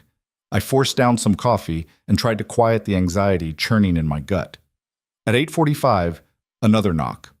Adrian this time, already dressed, looking like he'd slept about as well as I had. "My mother summoned you," he said without preamble. "How did you—" "She summoned me first, told me to stay away, that she wanted to speak with you privately." His expression was stormy. "I told her no." "Adrian, maybe I should—" "Absolutely not. Anything she has to say to you, she can say in front of me." His jaw set in that stubborn line I was learning to recognize. "We face this together. That's the deal." "Pretty sure that wasn't in the original contract." "Original contract is void. New terms." He offered his hand. "Ready?" "Not even a little bit." "Good answer." We went downstairs together, his hand warm and steady in mine. The morning room was at the back of the house, all windows and winter light. Catherine sat at a small table, tea service arranged in front of her, wearing a silk blouse and pearls like she was attending a board meeting. She looked up as we entered, her expression icing over when she saw Adrian. I asked to speak with Evelyn alone. And I declined on her behalf. "Whatever you want to say, you can say to both of us." Catherine's lips thinned, but she gestured to the chairs across from her. "Sit." We sat. The silence stretched, thick with tension. Catherine poured tea with precise, controlled movements, offered us cups we didn't take. "Evelyn," she said finally, her voice perfectly modulated, "I'm going to be direct. What will it take for you to end this relationship?" Adrian started to respond, but I squeezed his hand, stopping him. "Nothing," I said. "Everyone has a price. Name yours. A settlement? A better position at another company? Letters of recommendation that will open any door you choose?" Catherine's eyes were cold, calculating. "I can make you very comfortable. Set you up for tremendous professional success. All you have to do is walk away from my son." "No." "You're being foolish. This relationship has no future. My son requires a partner who understands his position, his responsibilities, his world. Someone who can navigate the social and professional demands that come with the Voss name. She leaned forward slightly. You're a competent assistant, I'm sure, but you're not qualified to be Adrian's wife. Mother, that's enough. No, Adrian, let me finish. Catherine's attention stayed locked on me. I'm offering you a graceful exit, a way to leave this situation with your dignity and your future intact. The alternative is that I make your life very, very difficult. Professional doors will close. Opportunities will evaporate. Every mistake, every flaw, every moment of your past that you'd prefer to keep private will become public knowledge. My heart hammered, but I kept my voice steady. Are you threatening me? I'm explaining reality. You don't belong in this world. The longer you try to force yourself into it, the more painful the inevitable ending will be. She sat back, took a delicate sip of tea. I'm not without sympathy. I understand the appeal. My son is handsome, successful, wealthy. What woman wouldn't be tempted? But temptation and suitability are different things. You don't know anything about me. I know enough. Middle-class background, state school education, career built on competence rather than connections. There's no shame in that, but it doesn't qualify you to be part of this family. Who's this family that's so fractured that half of them aren't speaking to each other? That values appearances over actual relationships? That treats marriage like a business merger? I leaned forward. You're right, Mrs. Voss. I don't belong in that world, but maybe the question isn't whether I'm qualified to be part of your family. Maybe it's whether your family deserves someone who actually gives a damn about Adrian as a person instead of as an asset. Catherine's eyes flashed. How dare you? How dare you sit here and try to buy me off like I'm some gold digger who showed up looking for a payday? My voice rose despite my efforts to stay calm. I didn't ask for this. I didn't plan to fall for your son, but I did, and nothing you offer or threaten is going to change that. Evelyn, Adrian said quietly, pride clear in his voice. Catherine stood abruptly. You're making a mistake, both of you. This infatuation will fade and you'll be left with nothing but scandal and regret.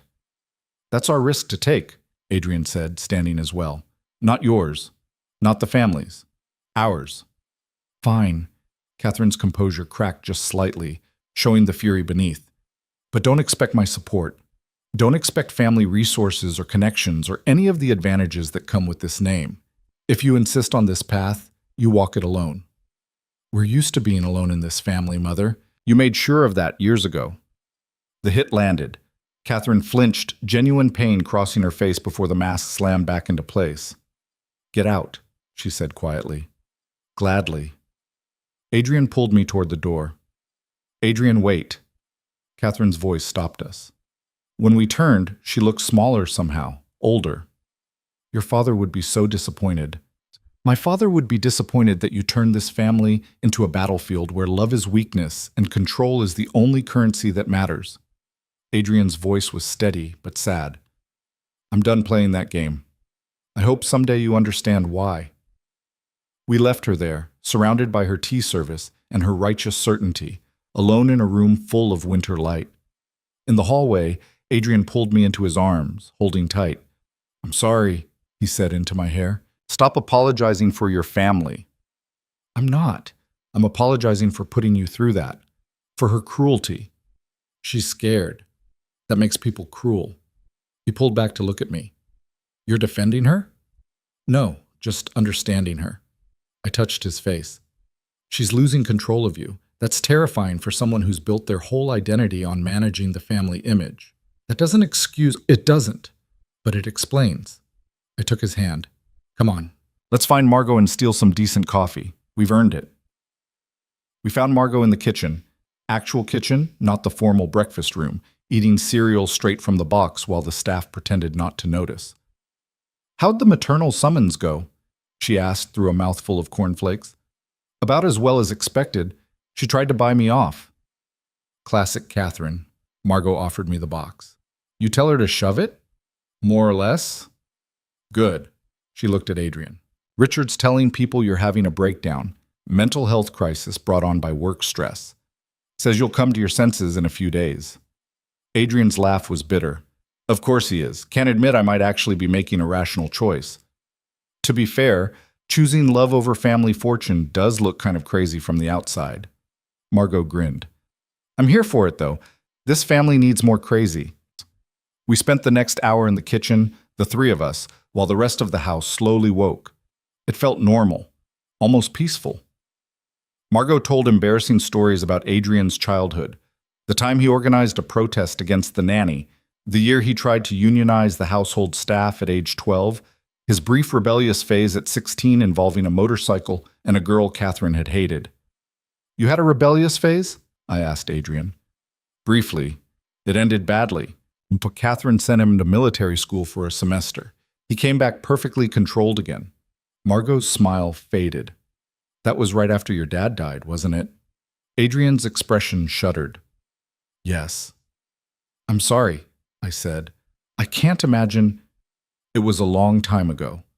But the way he said it suggested it wasn't long enough. Margot changed the subject, sensitive enough to recognize the boundary, and we moved on to safer topics. But I filed the information away. Another piece of the puzzle that was Adrian Voss.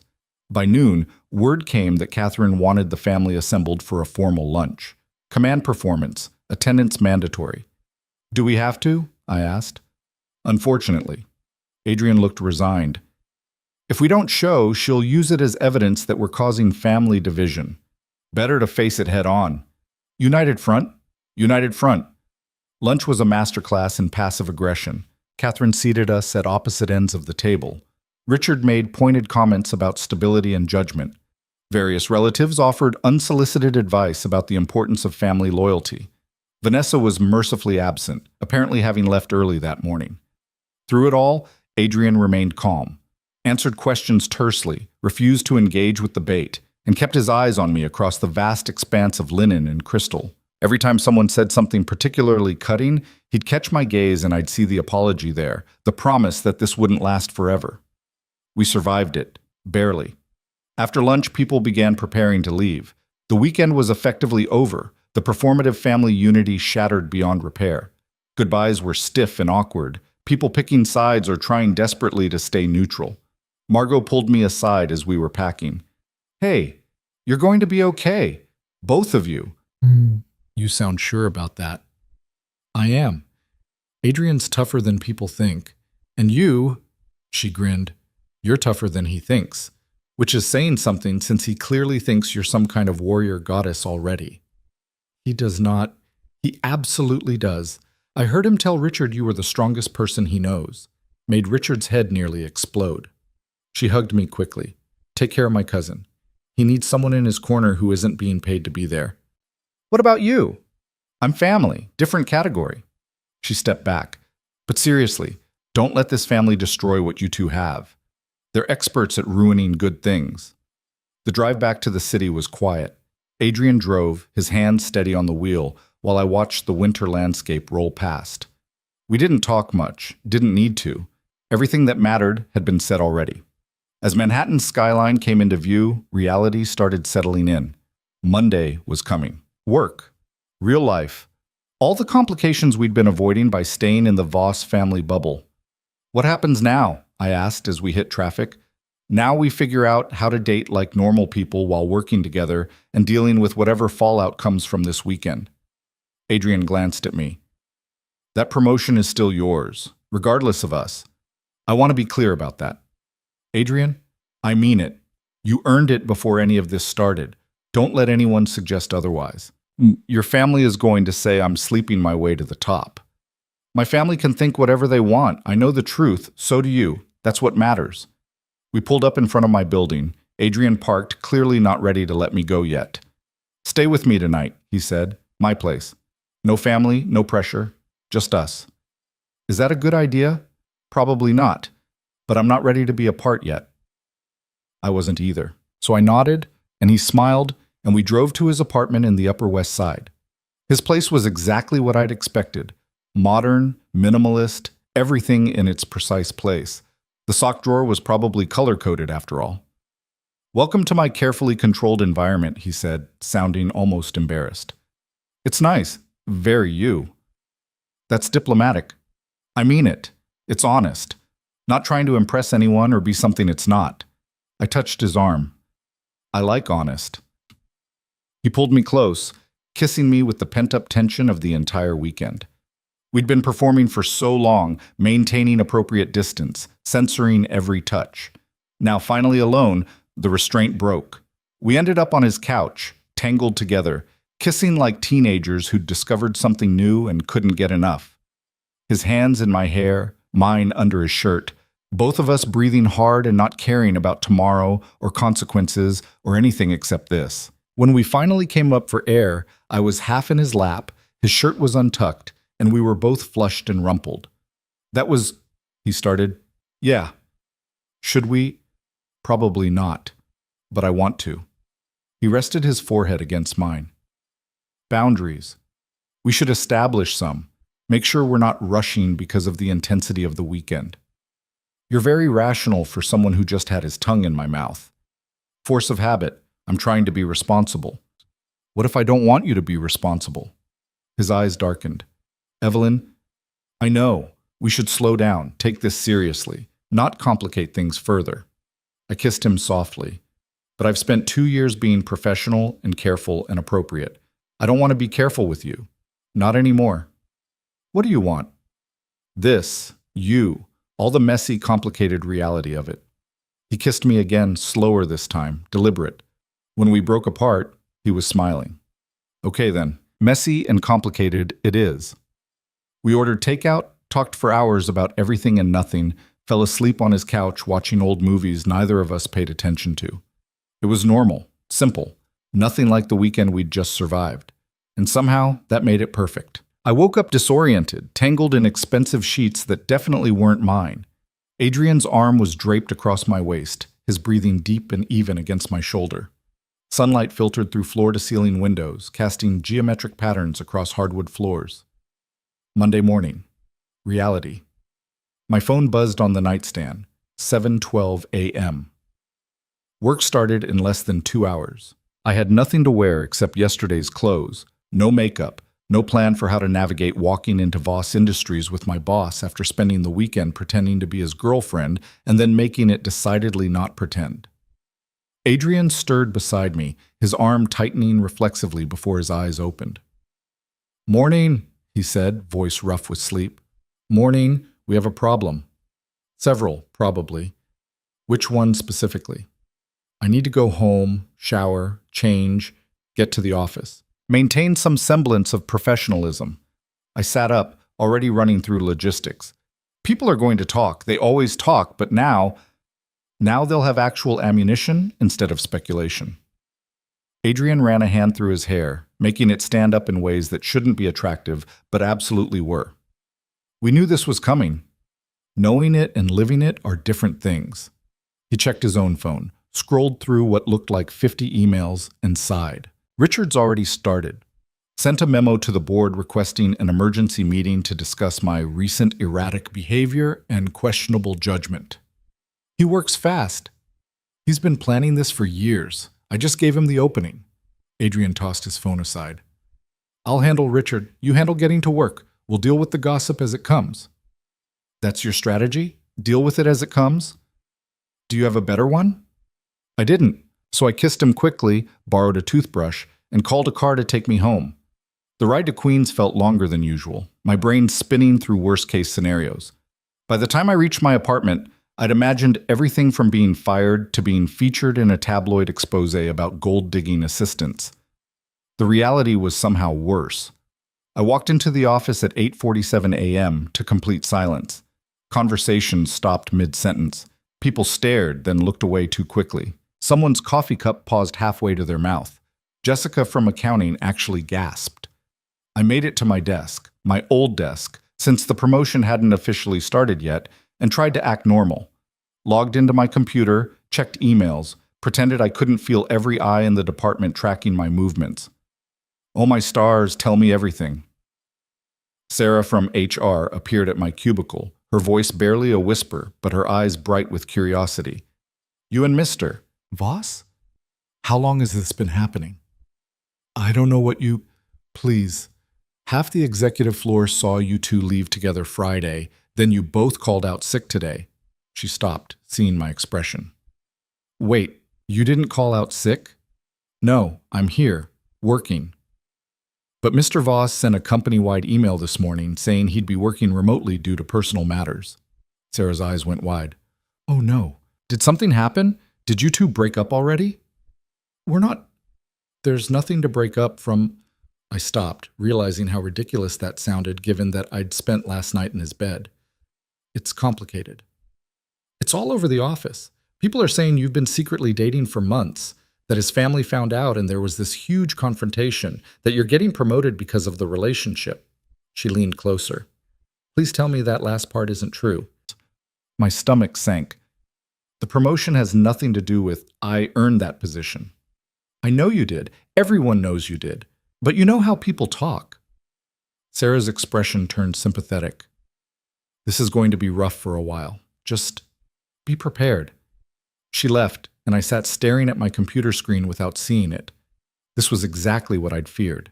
Everything I'd worked for, every late night and skipped lunch and weekend spent reviewing reports, reduced to gossip about sleeping my way to the top.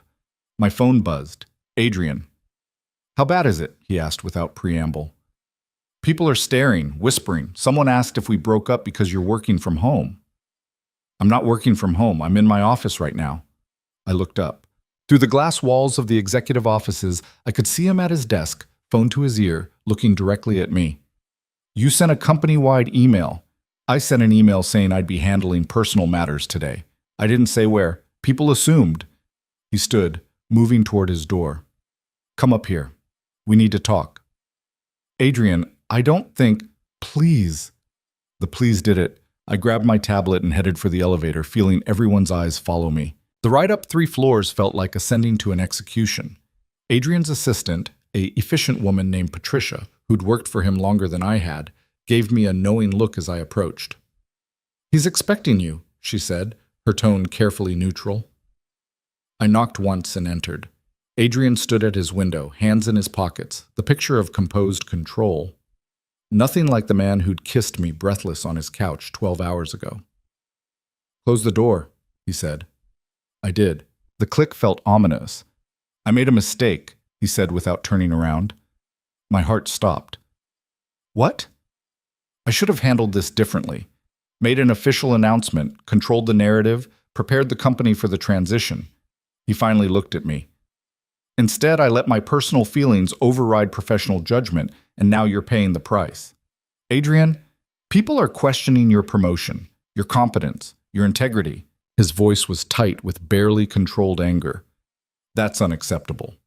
It's inevitable. You said so yourself. People were going to talk. Not like this.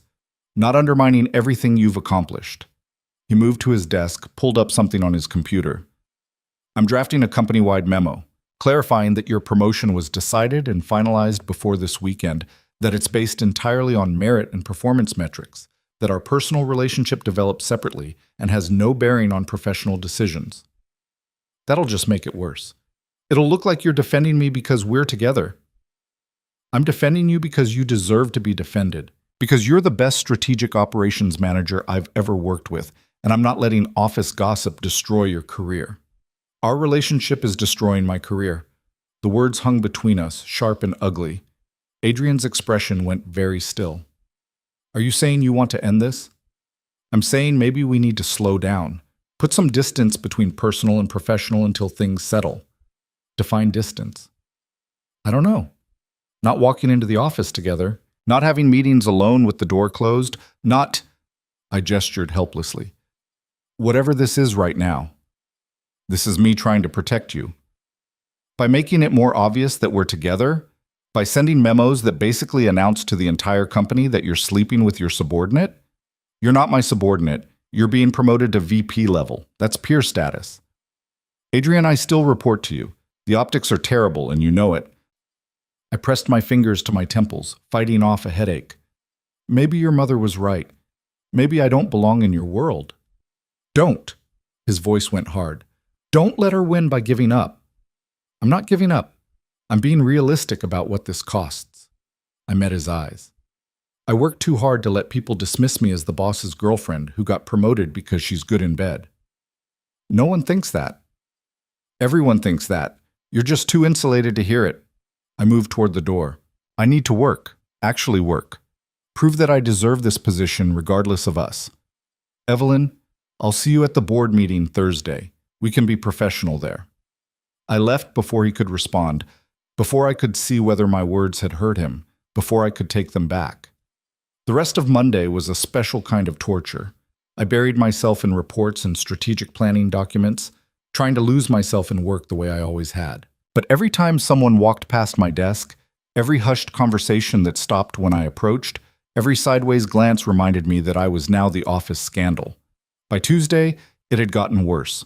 Someone had leaked details about the weekend to a gossip blog that covered Manhattan social circles. Nothing explicitly naming me, but enough details that anyone paying attention could connect the dots. Sources close to the Voss family report a dramatic confrontation when the CEO introduced his new girlfriend, a company employee from a decidedly non-society background. My phone started ringing. My sister, demanding to know why she was reading about me online. A college friend asking if I was okay. 3 numbers I didn't recognize that I refused to answer. I avoided Adrian, kept my head down, did my work, left the building for lunch so I wouldn't risk running into him in the cafeteria. He sent emails, professional, carefully worded questions about projects and timelines. Nothing personal, nothing that acknowledged Sunday night or the fight Monday morning. By Wednesday, I was exhausted from performing normalcy, from pretending the whispers didn't bother me, from acting like my heart wasn't breaking every time I saw Adrian across the office and couldn't go to him. Margot called that afternoon. "You're an idiot," she said by way of greeting. "Hello to you too. You're pushing him away because people are gossiping? Really? That's your strategy? How did you—" Adrian called me. "He's miserable. You're miserable. This is stupid." She didn't wait for me to respond. "Look, I get it. Office politics are brutal. People are judging you. It's unfair and sexist and all kinds of wrong. But you're letting them win. I'm protecting my career. You're protecting your pride. There's a difference." Margot's voice softened. "Evelyn, I watched you stand up to Catherine Voss. You told her to her face that her family values were garbage. You didn't flinch when Richard threatened you or when Vanessa tried to make you feel small. Why are you flinching now? Because those people don't matter. These people, my colleagues, my professional reputation, that matters. So prove them wrong. Be so good at your job that no one can question whether you earned it. Work harder, deliver better results, make it impossible to dismiss you." She paused. "But don't throw away something real because you're scared of what people think. That's exactly what they want." After she hung up, I sat at my desk staring at nothing. She wasn't wrong. I'd been so focused on protecting my professional reputation that I'd lost sight of everything else. I'd also been a coward. The realization hit hard. I'd stood up to Adrian's mother, survived his family's judgment, fought for this relationship in front of people who could actually hurt us. But the first sign of office gossip, and I'd run. Put distance between us, blamed him for trying to defend me, acted like this was his fault, instead of just an unfortunate consequence of choosing each other. I pulled up my email and started typing. "I'm sorry, you were right. I let them get in my head. Can we talk? Actually talk, not through professional emails about quarterly projections." His response came back in 30 seconds. "My apartment, 7 p.m. I'll order dinner." The rest of the afternoon crawled by. Every minute felt like 10. By the time I left the office, my nerves were vibrating with anticipation and anxiety in equal measure. Adrian opened the door before I could knock, like he'd been waiting right there. "Hi," I said. "Hi." He stepped back to let me in. "Thai food okay?" I wasn't sure what you'd want, so I ordered half the menu. The coffee table was indeed covered with takeout containers. Enough food for 6 people. "You stress ordered," I said. "I stress everything. You know this about me." He shoved his hands in his pockets, suddenly looking uncertain. "I'm glad you came. I'm sorry, for Monday. For running away when things got hard. You didn't run away. You set a boundary. I steamrolled over it like I steamroll over everything when I think I'm right." He moved closer but didn't touch me. "I should have asked what you needed instead of assuming I knew better. I needed to be scared for a minute, process the reality of what we're doing." I closed the distance between us. "I'm done being scared now." "Are you sure?" Because the gossip isn't going to stop. If anything, it'll get worse when the promotion becomes official. People will have opinions, some of them vocal. Let them talk. Margot's right. I'll just have to be so good they can't dismiss me. I took his hand. I don't want to hide this. Us. I don't want to pretend at work that you're just my boss and nothing more. What do you want? I want to have lunch with you in the cafeteria where everyone can see. I want to leave the office together sometimes. I want people to know I'm with you and still respect my work because my work speaks for itself. Adrian pulled me close, his arms wrapping around me like he'd been waiting for permission. That sounds perfect. Terrifying, but perfect. Our theme, apparently. He kissed me, and it felt like coming home after being lost. When we broke apart, he rested his forehead against mine. I missed you. 2 days and I missed you like it had been months. I missed you too. It was terrible. Never doing that again. Agreed. We ate Thai food sitting on his floor, talking about everything we'd been avoiding. The board meeting Thursday where Richard was going to challenge Adrian's leadership. The promotion paperwork that was being finalized. How to navigate working together while dating. Whether I should move desks to a different floor to reduce the appearance of impropriety. I don't want you on a different floor, Adrian said. I like being able to see you during the day. That's not very professional. I'm aware. I'm choosing to not care. He picked up another container. Besides, once you're VP of Strategic Operations, you'll have meetings all over the building. You won't be stuck at a desk. True.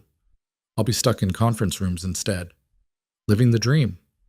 We talked until the food was gone and the sky had gone dark outside his windows.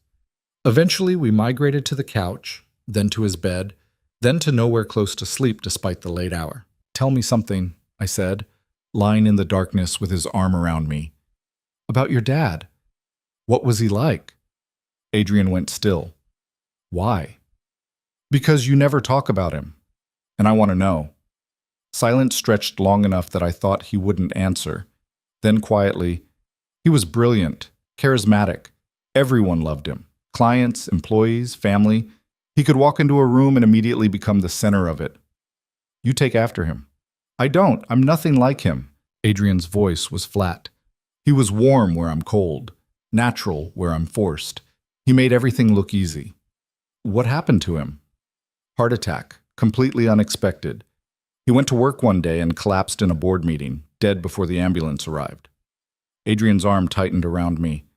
I was 21, senior year at Columbia. I got the call during a lecture about market theory. Adrian, my mother called. I'd never heard her sound like that. Lost, like the world had ended. He stopped, swallowed hard. She told me I needed to come home, take over the company, that I was all we had left. You didn't finish school? I finished the semester, took my finals, walked at graduation. Then I stepped into my father's office and spent the next 13 years trying to fill shoes that were 3 sizes too big. I rolled over to face him, even though I could barely see him in the darkness. You think you're not like him? Adrian, people respect you, trust you. You built that company into something bigger than what your father left. That's not nothing. People respect my results. They don't love me the way they loved him. Maybe that's okay. Maybe you don't need to be loved by everyone, just by the people who matter. He was quiet for a moment. Then, do you love me? My breath caught. We hadn't said it yet. Had been carefully dancing around it for days, maybe longer. I don't know, I answered honestly. I think I might. I'm definitely headed that direction, but it's fast and intense and kind of scary to name it. Fair. He kissed my forehead. For what it's worth, I'm headed that direction too.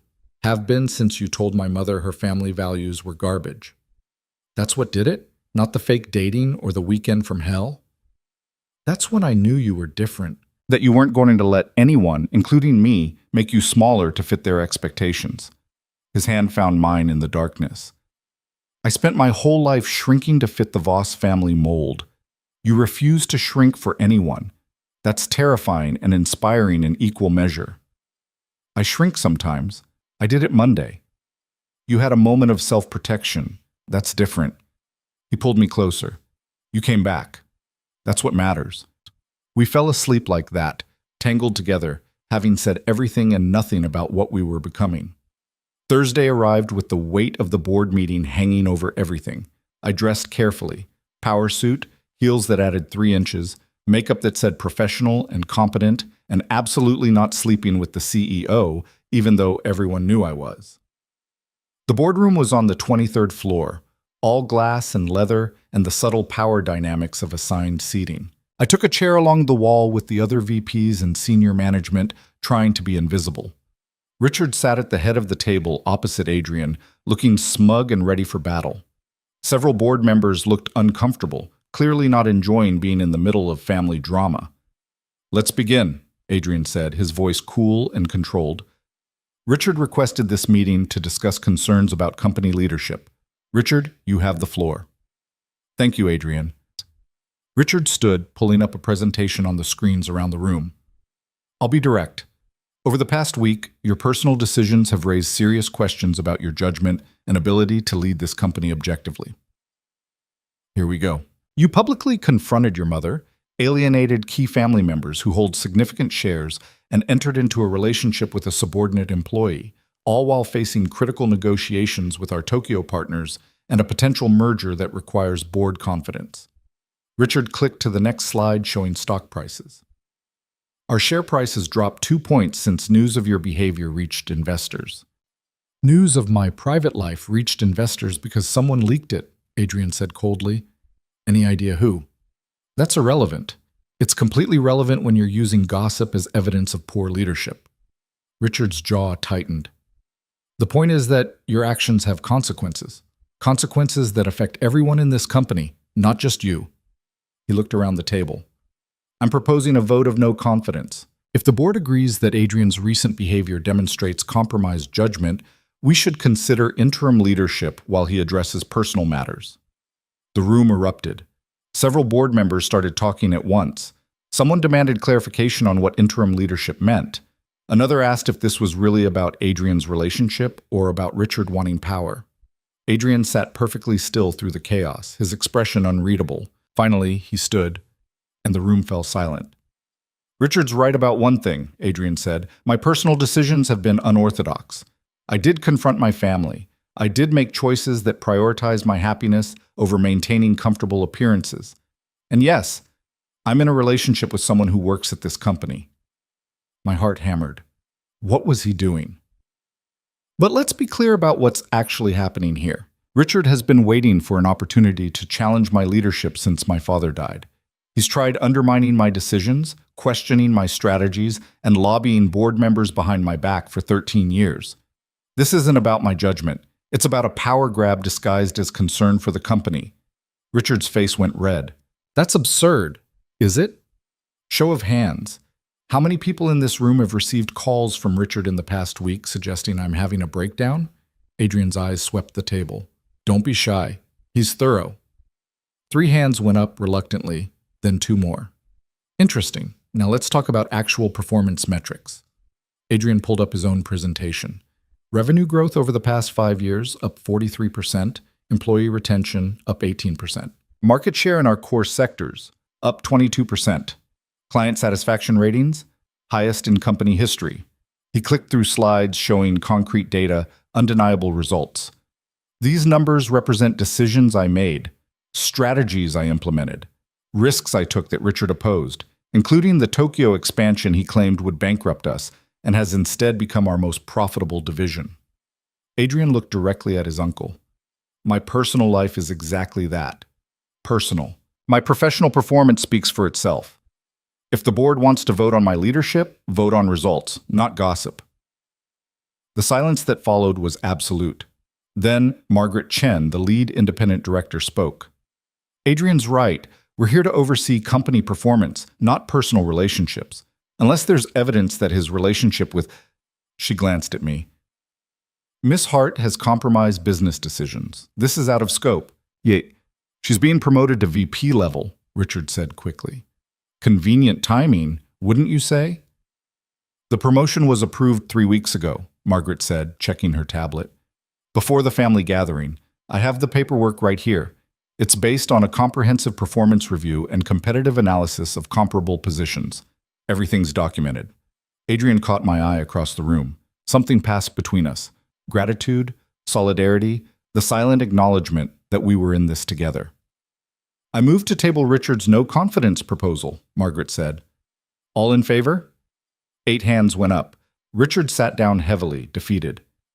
Motion tabled. This meeting is adjourned.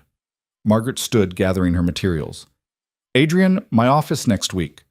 We should discuss succession planning and board communication protocols. But for the record, you're doing fine.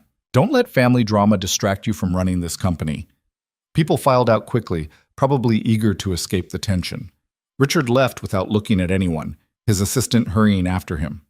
I stayed in my seat, unsure if I should approach Adrian or disappear before I became more of a spectacle.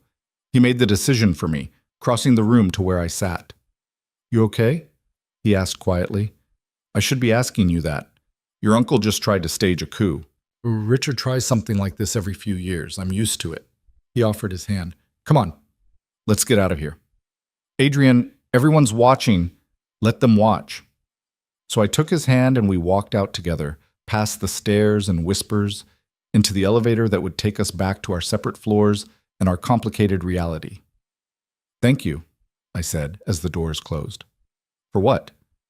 For defending me to the board, for making it clear the promotion was legitimate. I shouldn't have had to, but I'm glad I could. He squeezed my hand. Dinner tonight? Somewhere public? Let people see us together. Start controlling our own narrative instead of letting others write it. You sure about that? I'm sure about you. The rest is just logistics. The elevator stopped on my floor.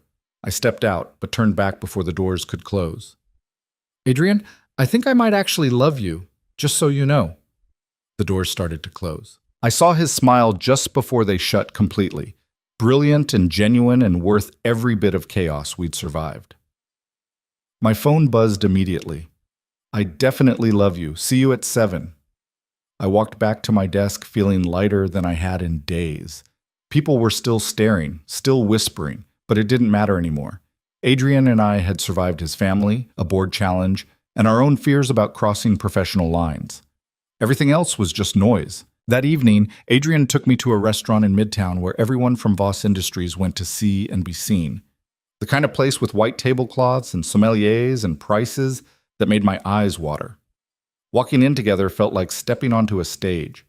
Heads turned, conversations paused. I watched recognition dawn on faces. That's Adrian Voss and his assistant, the one from the board meeting, the scandal.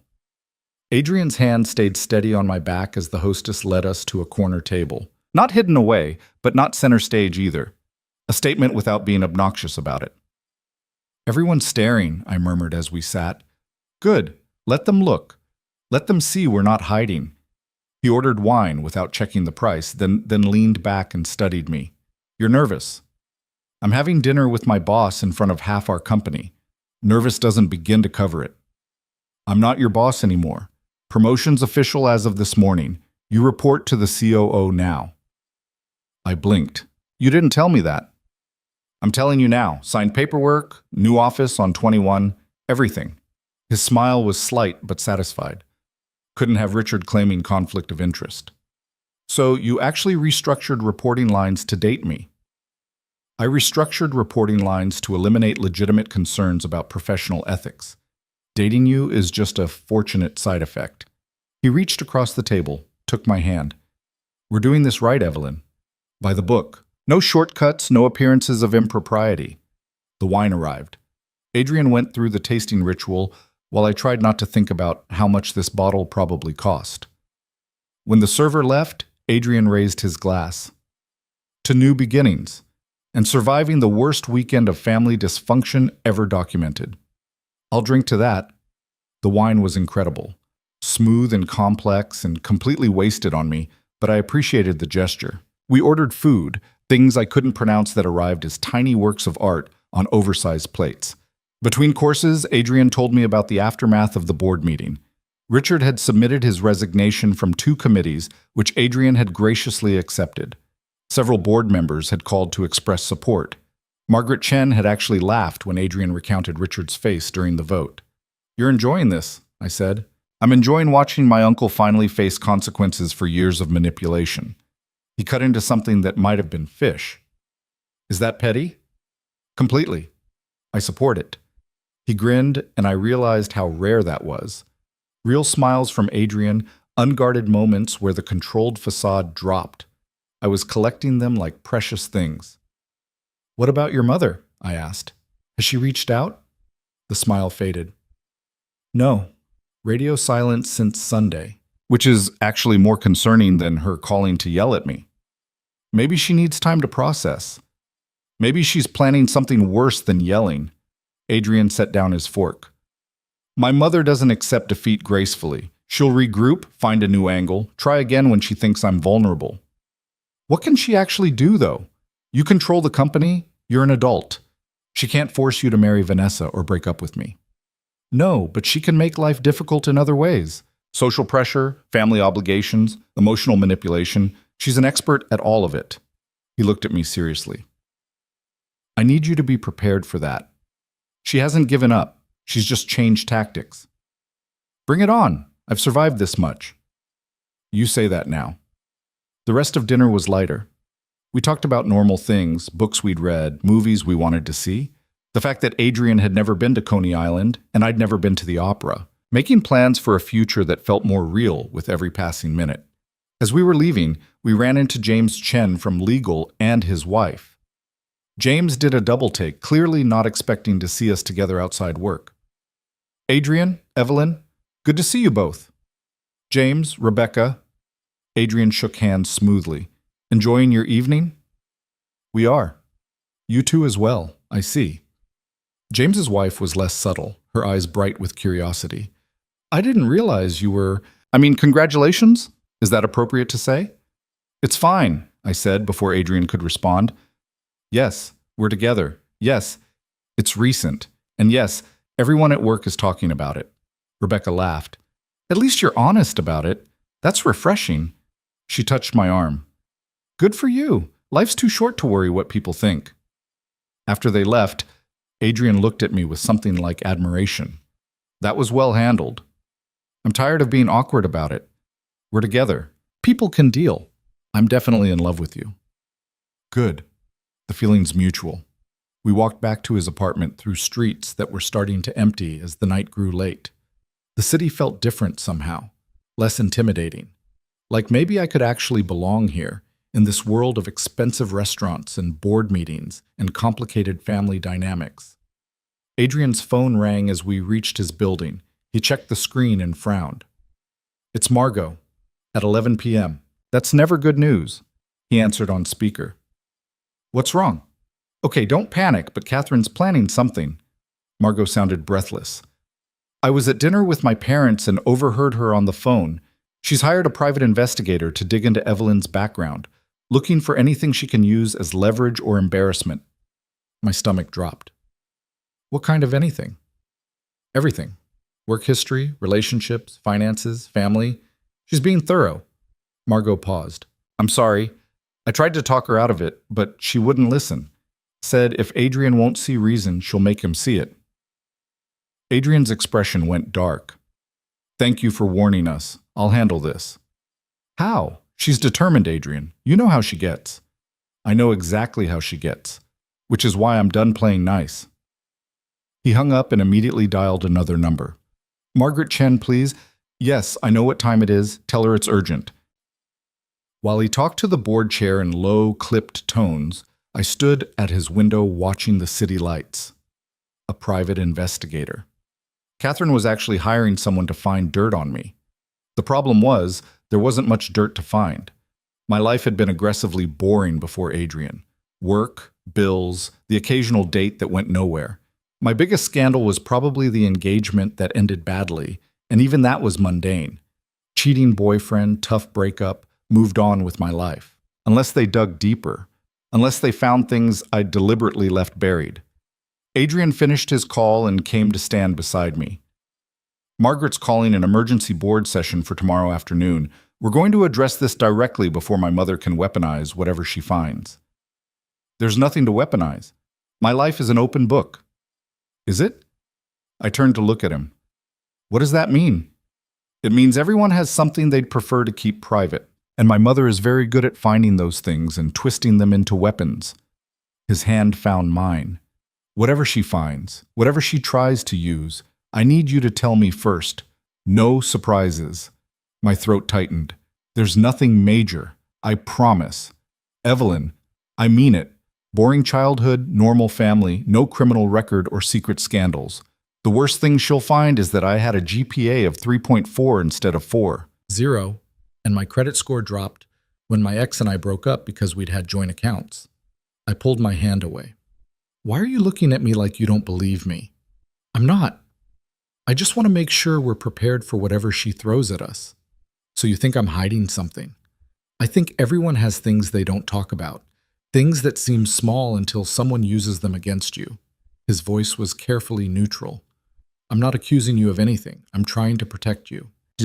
By assuming I'm lying about my past? That's not what I said. It's what you implied. I grabbed my coat from where I'd left it. You know what? Your mother can dig all she wants. She won't find anything because there's nothing to find. I'm exactly who I appear to be. A middle-class girl who worked her way up through competence and now has the audacity to date above her station. Evelyn, stop. I'm going home. I'll see you at the board meeting tomorrow. Don't leave like this. We should talk. We just did. You made it clear you don't trust me to be honest about my own life. I headed for the door. That's a great foundation for a relationship. That's not fair. Neither is your mother hiring investigators, but here we are. I yanked the door open. Good night, Adrian. I left before he could respond, before I could see the hurt in his eyes, before I could take back words that felt true, even if they weren't entirely fair. The subway ride back to Queens felt longer than usual. I replayed the conversation, picking apart every word, every implication. Maybe I'd overreacted. Maybe Adrian really was just trying to protect me and I'd thrown it back in his face.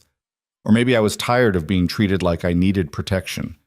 Like I was some fragile thing that couldn't handle the Voss family's worst. My phone buzzed constantly.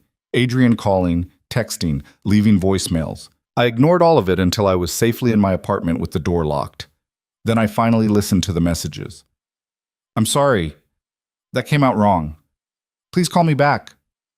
I don't think you're lying. I think my family is toxic and I'm worried about what they'll do to you. Evelyn, please, I'm not good at this. At relationships or trust or any of it, but I'm trying. Can we please just talk? The last message was just breathing for 10 seconds. Then, I love you. Whatever happens tomorrow, whatever my mother finds or tries to use, I love you. I should have said that first instead of assuming the worst. I'm sorry. I called him back. He answered before the first ring finished. Evelyn, I overreacted. You were trying to help and I made it about trust issues. You didn't overreact. I was being controlling and paranoid, he sighed. My mother makes me paranoid. She finds weaknesses and exploits them. I've watched her do it my entire life. The thought of her doing that to you makes you want to protect me. I get it.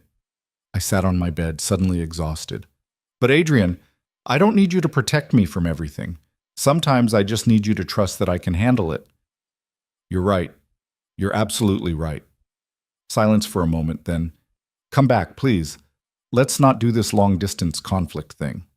It's almost midnight. I don't care. I can't sleep knowing you're upset. 20 minutes later, I was back at his apartment. He opened the door, looking rumpled and worried, pulled me inside, and just held me for a long moment without saying anything. I'm sorry, he said finally, for everything.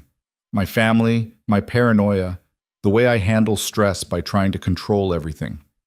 I'm sorry, too, for running away again when things got hard. You came back. That's what matters. He pulled back to look at me.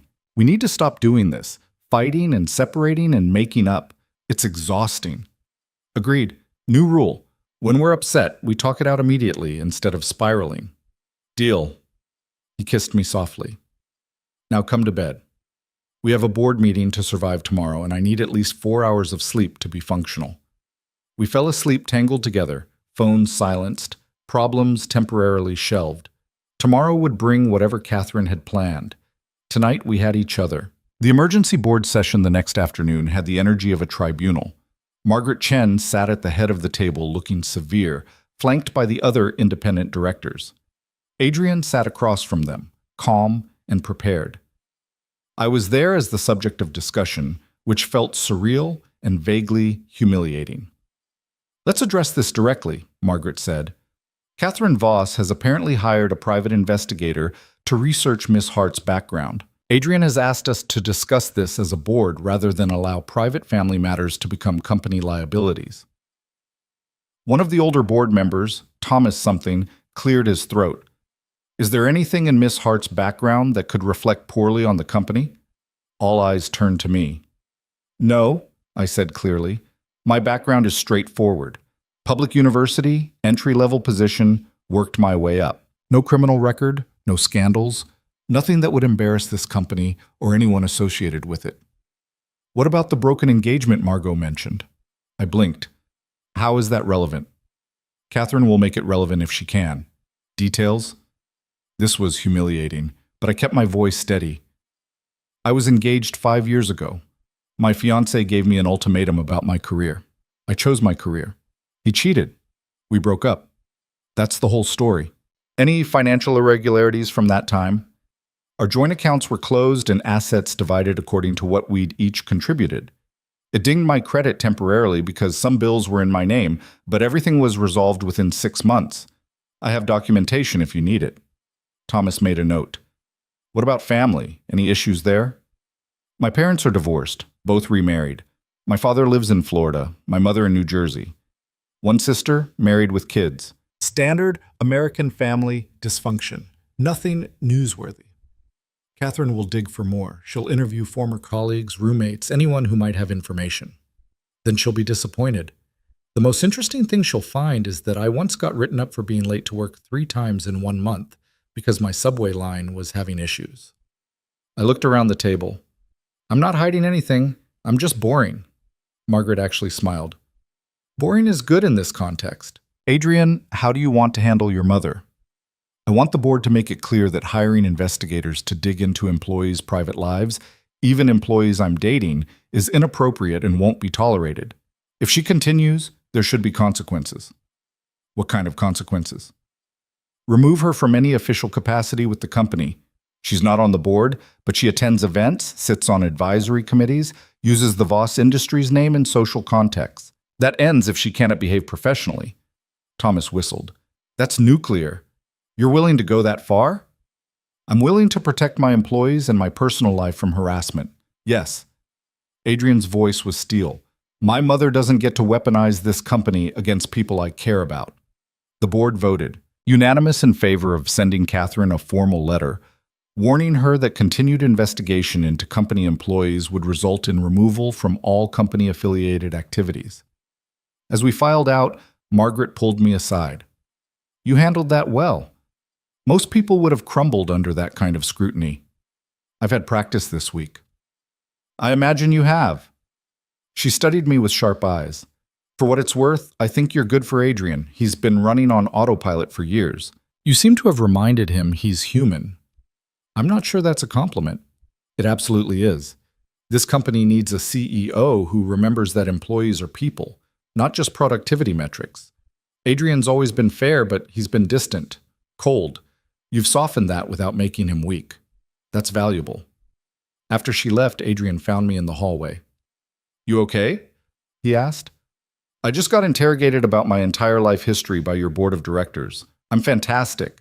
I know that was awful. I'm sorry. Stop apologizing for your family. It's not your fault your mother is vindictive. I straightened my shoulders. Besides, now it's done. She can investigate all she wants. There's nothing to find. She's not going to give up, you know. The letter from the board will just make her angrier. Let her be angry. I'm tired of being scared of her. I took his hand. Come on, let's get out of here. I need air that doesn't smell like corporate politics. We ended up walking through Central Park even though it was freezing and neither of us had dressed for it. The cold felt cleansing somehow, cutting through all the stress and drama down to something simple. Tell me something true, Adrian said as we walked. Something you've never told anyone. That's a dangerous question. I know. Tell me anyway. I thought about it. I'm terrified this won't last. That we'll crash and burn and I'll lose the job and the relationship and end up with nothing. That's not going to happen. You don't know that. We've been together for what, a week? 2 if you count the fake dating. That's not enough time to know if this works long term. So we take it day by day, make it work. He stopped walking, turned to face me. I'm all in, Evelyn. Completely. Are you? Was I? It meant risking everything. My career, my heart, my carefully constructed independence. It meant trusting that this intense, complicated man would still be here when the initial passion faded and real life set in. I'm all in, I said. Terrified, but all in. Good.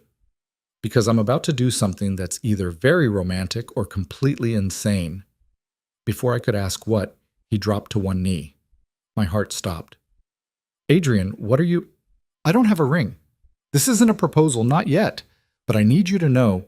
He took both my hands in his. I need you to know that I'm serious about you, about us, about building something real that isn't based on family obligations or corporate mergers or what anyone else thinks we should be. Adrian, let me finish. You told my mother her family values were garbage. You stood up to Richard in that board meeting. You've survived a week of office gossip and investigation threats, and my complete inability to communicate emotions like a normal person. And you're still here. His voice cracked slightly. You're still here. So I'm here too. For however long you'll have me. People were staring. A few had phones out, probably recording this moment. I didn't care. Stand up, I said. Is that a yes? It's a stand up so I can kiss you properly without giving myself a crick in my neck.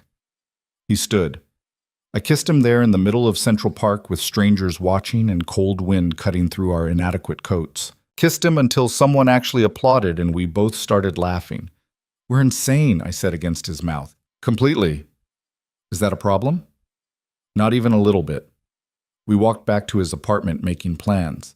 Dinner with my family so they could meet him properly instead of through gossip blogs. A weekend trip somewhere warm where we could pretend the Voss family drama didn't exist. Ways to navigate working in the same company without driving each other crazy. Normal couple things. Except nothing about us was normal and probably never would be. That night, as we were falling asleep, my phone buzzed with an email. Catherine had responded to the board's letter. You might want to read this, I told Adrian, handing him my phone. The email was short and cold. Miss Hart, you've won this round, but understand that my son deserves better than someone who has to fight for basic respect. When he realizes that, and he will, don't expect sympathy from me. Regards, Catherine Voss. Adrian deleted it. Ignore her. Kind of hard to ignore when she's promising I'll eventually fail. She's wrong. You won't fail because you're not performing for her approval. You're just being yourself. He pulled me closer. That's enough. It's always been enough. I wanted to believe him. Wanted to think that being myself would be sufficient to navigate the complications of dating Adrian Voss, surviving his family, building a career at his company. But doubt crept in during quiet moments, whispered that Catherine might be right, that eventually the novelty would wear off, and Adrian would realize I didn't fit in his world. I pushed those thoughts away and focused on the present, on the man beside me who'd challenged his entire family for the right to be with me, on the fact that I'd survived everything they'd thrown at us so far. The future would come whether I worried about it or not. For now, this was enough. 3 months later, I stood in my new office on the 21st floor, watching spring rain streak the windows. The VP nameplate on my door still felt surreal. So did the team I now managed, the projects I oversaw, the respect I'd earned despite the gossip. The whispers had faded. Not disappeared, they'd probably never completely disappear, but faded to background noise. People had gotten used to seeing Adrian and me together. The novelty had worn off, replaced by grudging acceptance or genuine support depending on who you asked. My phone buzzed. Adrian. Coffee? Always. I met him in the executive break room, a privilege of my new status. He was already there, holding 2 cups and looking tired despite the early hour. Rough morning? I asked. Richard's making noise about the merger again. He thinks we're overpaying. Adrian handed me my coffee, doctored exactly how I liked it. He's probably right, but I'm not giving him the satisfaction of admitting it. Petty looks good on you. I learned from the best. He kissed me quickly, not caring who saw. We'd stopped caring about that around week 3. Dinner tonight, my place? Can't. My sister's in town. I'm meeting her for dinner. Want company? I studied him. You want to have dinner with my sister? The one who'll definitely ask inappropriate questions and probably show you embarrassing childhood photos? That one sounds perfect. So that evening, we met Rachel at an Italian place in Brooklyn. She'd flown in from Ohio with her husband for a work conference, insisted on meeting the man who'd apparently made me gossip blog famous. Rachel took one look at Adrian in his suit and tie and whispered to me, "Holy hell, you weren't exaggerating." "Be cool," I whispered back. "I'm always cool." She wasn't. She asked about his family, his work, how we met, when he knew he was in love with me, whether we were getting married, and if our kids would have trust funds. Adrian handled it with more grace than expected, answering questions honestly and even laughing at her jokes. Watching him with my sister, being normal and present and genuinely interested in stories about my childhood, something shifted in my chest. This was real, not a performance or an arrangement or a rebellion against family expectations. Just two people building something together. After dinner, Rachel pulled me aside while Adrian paid. "I like him. He's weird and formal and way too rich, but he looks at you like you hung the moon." She hugged me. "I'm happy for you, genuinely." "Even though it's complicated?" "Everything worth having is complicated. You're just brave enough to fight for it." She pulled back, smiled. "Mom's going to die when she meets him. I'm not ready for that yet." "Too bad. I'm telling her everything. She'll have questions prepared by tomorrow." On the subway ride back to Manhattan, Adrian held my hand and stared out the window at the darkness. "Your sister is terrifying," he said. "She liked you. If she didn't, you'd know." "How?" "She'd have told you to your face. Rachel doesn't do subtle." I leaned my head on his shoulder. "Thanks for coming. I know family dinners aren't your favorite thing. Your family is nothing like mine. I actually enjoyed it. Just wait until you meet my mother. She makes Rachel look restrained." He laughed, and I realized how common that sound had become. Adrian laughed now, smiled freely, let his guard down in ways that would have been unthinkable 3 months ago. Maybe I'd changed him. Or maybe he'd just been waiting for permission to be himself. Later that night, back at his apartment that had slowly become our apartment, my toothbrush in his bathroom, my books on his shelves, my coffee mugs in his meticulously organized kitchen, we lay in bed talking about nothing important. "Margot called," Adrian said. "She's engaged. Actually, engaged, not arranged engaged." "That's wonderful. When's the wedding?" 6 months. She wants you to be a bridesmaid." I sat up. "She barely knows me." "She knows you well enough. Says you're the only person who's ever stood up to Catherine and survived. That makes you family." Adrian pulled me back down. "You don't have to. I can tell her you're not comfortable. I'll do it, on one condition. Name it." "You have to dance with me at the reception. A real dance, not that swaying back and forth thing guys do when they're uncomfortable." "I can dance." "Prove it." He did, pulling me out of bed and dancing me around his apartment in our pajamas with no music. It was ridiculous and perfect, and exactly the kind of moment I'd never imagined having when I signed that contract for a fake weekend. As we collapsed back into bed, laughing and breathless, Adrian said the thing I'd been waiting to hear. "Marry me." I froze. "What?" "Not now, not yet. But eventually. Marry me." He turned to look at me, completely serious. "I know it's fast. I know we're still figuring things out. But I know I want this, you, forever. So when you're ready, when we've dated long enough that it doesn't seem insane, marry me." That's not really a proposal. It's a promise that there will be a proposal when the time is right. I thought about everything we'd survived. His family's judgment, office gossip, our own fears and insecurities. Thought about how much easier it would be to walk away, find someone simpler, avoid the complications. Then I thought about mornings waking up beside him, evenings planning our future, the way he looked at me like I was the answer to every question that mattered. "Okay," I said. "Okay, you'll think about it?" "Okay, I'll marry you. Eventually. When you actually ask properly with a ring and everything." His smile was brilliant. "I can work with that." We fell asleep making impossible plans. Where we'd live, how many kids we might want, whether we'd get a dog or a cat or both. Building a future one ridiculous conversation at a time. 6 months later, at Margot's wedding, Catherine Voss spoke to me for the first time since the estate weekend. "You're still here," she said, her tone neutral. "I am." "I thought you'd have left by now. Most people don't last this long in Adrian's world." "I'm not most people." "No, apparently not." She sipped champagne, studying me. "He seems happy. I haven't seen him this relaxed in years." "He is happy." "Good." She set down her glass. "I was wrong about you. You're stronger than I gave you credit for. That doesn't mean I approve, but it means I'm willing to tolerate you." "How generous." "It's the best you're going to get from me. Take it or leave it." I took it, because Catherine admitting she was wrong about anything was practically a miracle, and because fighting her forever sounded exhausting. Adrian found me after his mother walked away. "What did she say?" he asked, looking concerned. "That she tolerates me. It's progress." "That's practically a declaration of love from her." He pulled me onto the dance floor. "Dance with me. You made me promise." So we danced, surrounded by people who'd watched our relationship become real over months of dinners and events and gradual acceptance. Margot caught my eye from across the room and winked. "I love you," Adrian said as we swayed to music neither of us was really listening to. "I love you too, even though you're emotionally constipated and organize your socks." I've gotten better about the emotional constipation. Marginally. I'm a work in progress. Aren't we all? 3 songs later, as the reception wound down, Adrian pulled me outside to a balcony overlooking the venue gardens.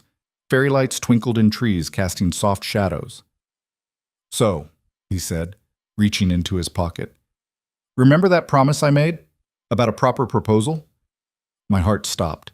"Adrian, I've been carrying this around for 2 weeks, waiting for the right moment. Margot said her wedding was too cliché, but I disagreed. We started this whole thing at a family event. Seems fitting to take the next step at one, too." He pulled out a ring. Simple, elegant, exactly my style, even though we'd never discussed it. "Evelyn Hart, you terrified me.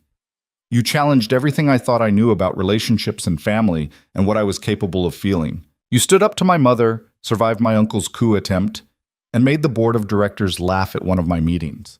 You're brilliant and stubborn, and you make me want to be better than I am." He took my hand. "Will you marry me? For real this time. No arrangements, no contracts, just us."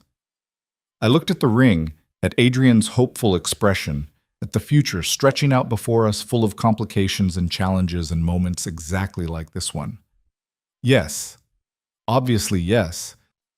He slipped the ring on my finger, kissed me while fairy lights sparkled around us, and music drifted from inside. It was ridiculously romantic in a way that should have been cheesy, but somehow wasn't. Because this was us, messy and complicated and real.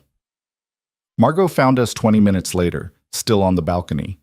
"Did he finally do it?" she asked. I held up my hand. The ring caught the light, throwing tiny rainbows. "It's about time," she said, pulling us both into a hug. "Welcome to the family." Officially. Not that you weren't already part of it, but now it's legal. Or will be. "Your family is still terrifying," I told her. "I know, but you survived the worst of it. The rest is just maintenance." She grinned. "Plus now you have me as an ally. We can team up against Catherine." "That sounds dangerous." "It absolutely is. It's also going to be hilarious." We went back inside to tell people. The reactions ranged from genuine joy to polite surprise to Catherine's tight-lipped acknowledgement. Richard looked like he'd swallowed something bitter, but managed congratulations through gritted teeth. I didn't care. Let them think what they wanted. Let them judge or gossip or disapprove. Adrian and I had survived their worst and come out stronger. That night, back at our apartment, definitely our apartment now, we'd officially combined households a month ago, we lay in bed admiring the ring. "No regrets?" Adrian asked. "About saying yes to a man I met through a fake dating arrangement that spiraled wildly out of control?" "None at all." "Good. Because I'm never letting you go now." Possessive. "Completely." He kissed my ring finger. "Thank you." "For what?" "For taking a chance on the arrangement. For not running when things got hard. For loving me despite my family and my neuroses and my terrible communication skills." "Your communication has improved." "Marginally." "See? You can learn." I turned to face him. Thank you too, for defending me, for choosing me over family expectations, for making me believe I was worth fighting for. You were always worth fighting for. I just had to convince you of that. We fell asleep planning our wedding, arguing good-naturedly about guest lists and venues and whether we'd honeymoon somewhere warm or somewhere with good museums, building a future one decision at a time. The next morning, I woke up to Adrian already gone and a note on his pillow. Emergency meeting with Tokyo, back by lunch. I love you. Also, I scheduled a tasting at 3 venues for Saturday. Your input is mandatory. I laughed, rolled over, and grabbed my phone to start the day. Work email, messages from Rachel demanding details, a notification that someone had tagged me in a photo from Margot's wedding. I opened it to see Adrian and me on the dance floor, looking at each other like nothing else existed. Someone had commented, CEO Adrian Voss and fiancée Evelyn Hart at the Voss-Crawford wedding. Relationship goals. Fiancé. That would take getting used to. My phone rang. My mother, right on schedule. Rachel told me everything. When were you planning to mention you're engaged to a billionaire? He's not a billionaire, Mom, just really wealthy. That's not the point. The point is you're getting married and I had to hear it from your sister. It happened last night. I was going to call you today. When do I get to meet him? Please tell me he's not some Wall Street monster who treats you like a trophy. He's not. He's actually kind of wonderful. Weird, but wonderful. Wonderful I can work with. Bring him to dinner next weekend. I want to interrogate him properly. Mom? Next weekend, Evelyn. I'm your mother. I have rights. After I hung up, I texted Adrian. My mother has summoned us to dinner. Next weekend. Prepare yourself. His response came immediately. Survived your sister. How much worse can your mother be? So much worse. But I'll protect you. My hero. I got ready for work, admiring my ring in different lights, trying to wrap my head around how much my life had changed in 6 months. From overworked assistant to VP to engaged to Adrian Voss. The gossip blogs would have a field day. Catherine would probably have opinions. The office would definitely talk. But standing in our apartment, wearing Adrian's ring, planning our future, I realized I didn't care anymore. Let them talk. Let them judge. We'd survived worse than opinions. This was real. Messy and complicated and absolutely real. And that was enough. At work, people noticed the ring immediately. Congratulations mixed with speculation, mixed with a few sour looks from people who still thought I'd slept my way to success. I smiled through all of it, did my work, proved every day that I belonged in my position regardless of who I was marrying. Adrian and I had lunch in the executive dining room where everyone could see, held hands across the table, made plans for venue visits and family dinners and all the mundane details of combining lives. This is nice, he said. Being able to just be together without hiding or performing. Took us long enough to get here. Worth the wait, though. Definitely worth it. That weekend, we toured venues with Margot acting as unsolicited wedding planner. She had opinions about everything, flowers, color schemes, whether we should do a traditional ceremony or something more modern. I vote modern, she said as we walked through the 3rd venue. Catherine will hate it, which makes it perfect. We're not planning our wedding to spite your aunt, I said. Why not? That's half the fun of getting married into this family. Adrian laughed, and I realized how normal this felt. Planning a wedding with my fiancé and his cousin who'd become one of my closest friends. Making decisions based on what we wanted instead of what people expected. 6 months ago, I'd been terrified of the Voss family. Now I was planning to officially join it. The irony wasn't lost on me. We chose a venue that was elegant but not pretentious, set a date for the following spring, started the impossible task of creating a guest list that wouldn't offend half of Adrian's family while still keeping things intimate. This is harder than running a company, Adrian complained after our 4th attempt at seating arrangements. We could elope. Don't tempt me. But we didn't elope. We planned and prepared and navigated family dynamics and occasionally fantasized about running away to Vegas. And through it all, we built something real. Something that wasn't about arrangements or contracts or proving anything to anyone. Just 2 people who'd found each other in the middle of chaos and decided to hold on. The wedding, when it finally happened, was perfect in its imperfection. Catherine showed up, but made pointed comments about the flowers. Richard gave a toast that was backhanded at best. Half of Adrian's family looked uncomfortable that he'd married so far outside their social circle. But Margot laughed through the entire ceremony. My family embraced Adrian like he'd always been part of it. And when Adrian kissed me at the altar, nothing else mattered except that we'd chosen this, chosen each other, chosen real over easy. Later at the reception, Catherine approached us as we danced. "May I cut in?" she asked Adrian. He looked at me. I nodded, curious what she wanted. Catherine took his place, holding me at formal distance as we swayed to music. "I owe you an apology," she said finally. "I'm sorry?" "For the weekend at the estate, for the investigator, for trying to buy you off and threatening you and making your life difficult." She met my eyes. "I was wrong. You've been good for my son, better than I wanted to admit. Thank you, that means a lot. Don't get used to it. I'm still not easy to get along with." But her smile was almost genuine. "Welcome to the family, Evelyn, officially." She walked away before I could respond, leaving me standing alone on the dance floor until Adrian reclaimed me. "What did she say?" he asked.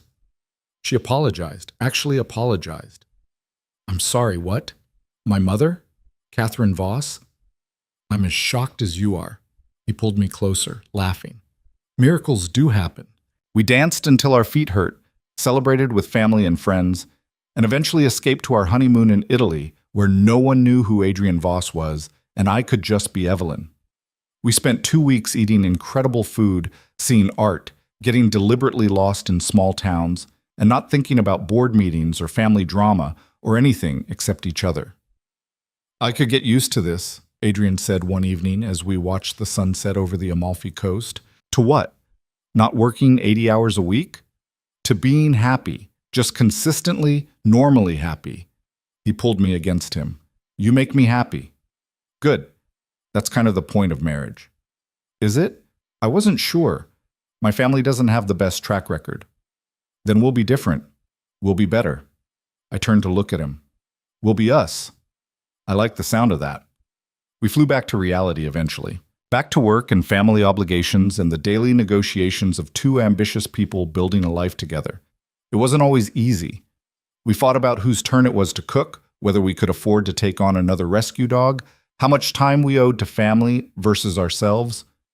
Normal couple stuff that felt extraordinary because we were doing it together. A year later, I was pregnant. 2 years later, we had a daughter who Adrian loved with an intensity that terrified and delighted him. 3 years later, the company had expanded into 3 new markets, and I'd been promoted again. Catherine became a surprisingly devoted grandmother, even if she did have opinions about how we were raising our child. Richard eventually retired, replaced by someone Adrian actually trusted. Margot had her own kids, and we spent holidays together in organized chaos. Life became beautifully, messily normal, and sometimes, late at night when our daughter was asleep and work was done and we had a moment to just be, I'd think about that contract I signed, the arrangement that was supposed to be simple, 3 days of pretending in exchange for a promotion. Instead, it became everything.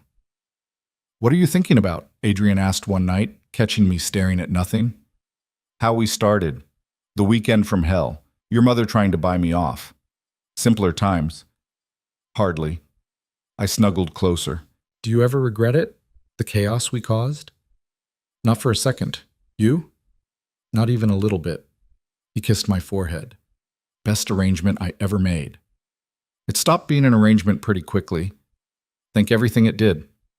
We fell asleep the way we always did now, tangled together, planning tomorrow, grateful for today. 2 people who'd taken a chance on something impossible and made it work through sheer, stubborn determination to choose each other every single day. The Voss family never quite understood us. The office gossip never completely died. We never became the perfect society couple Catherine had envisioned for her son, but we became us.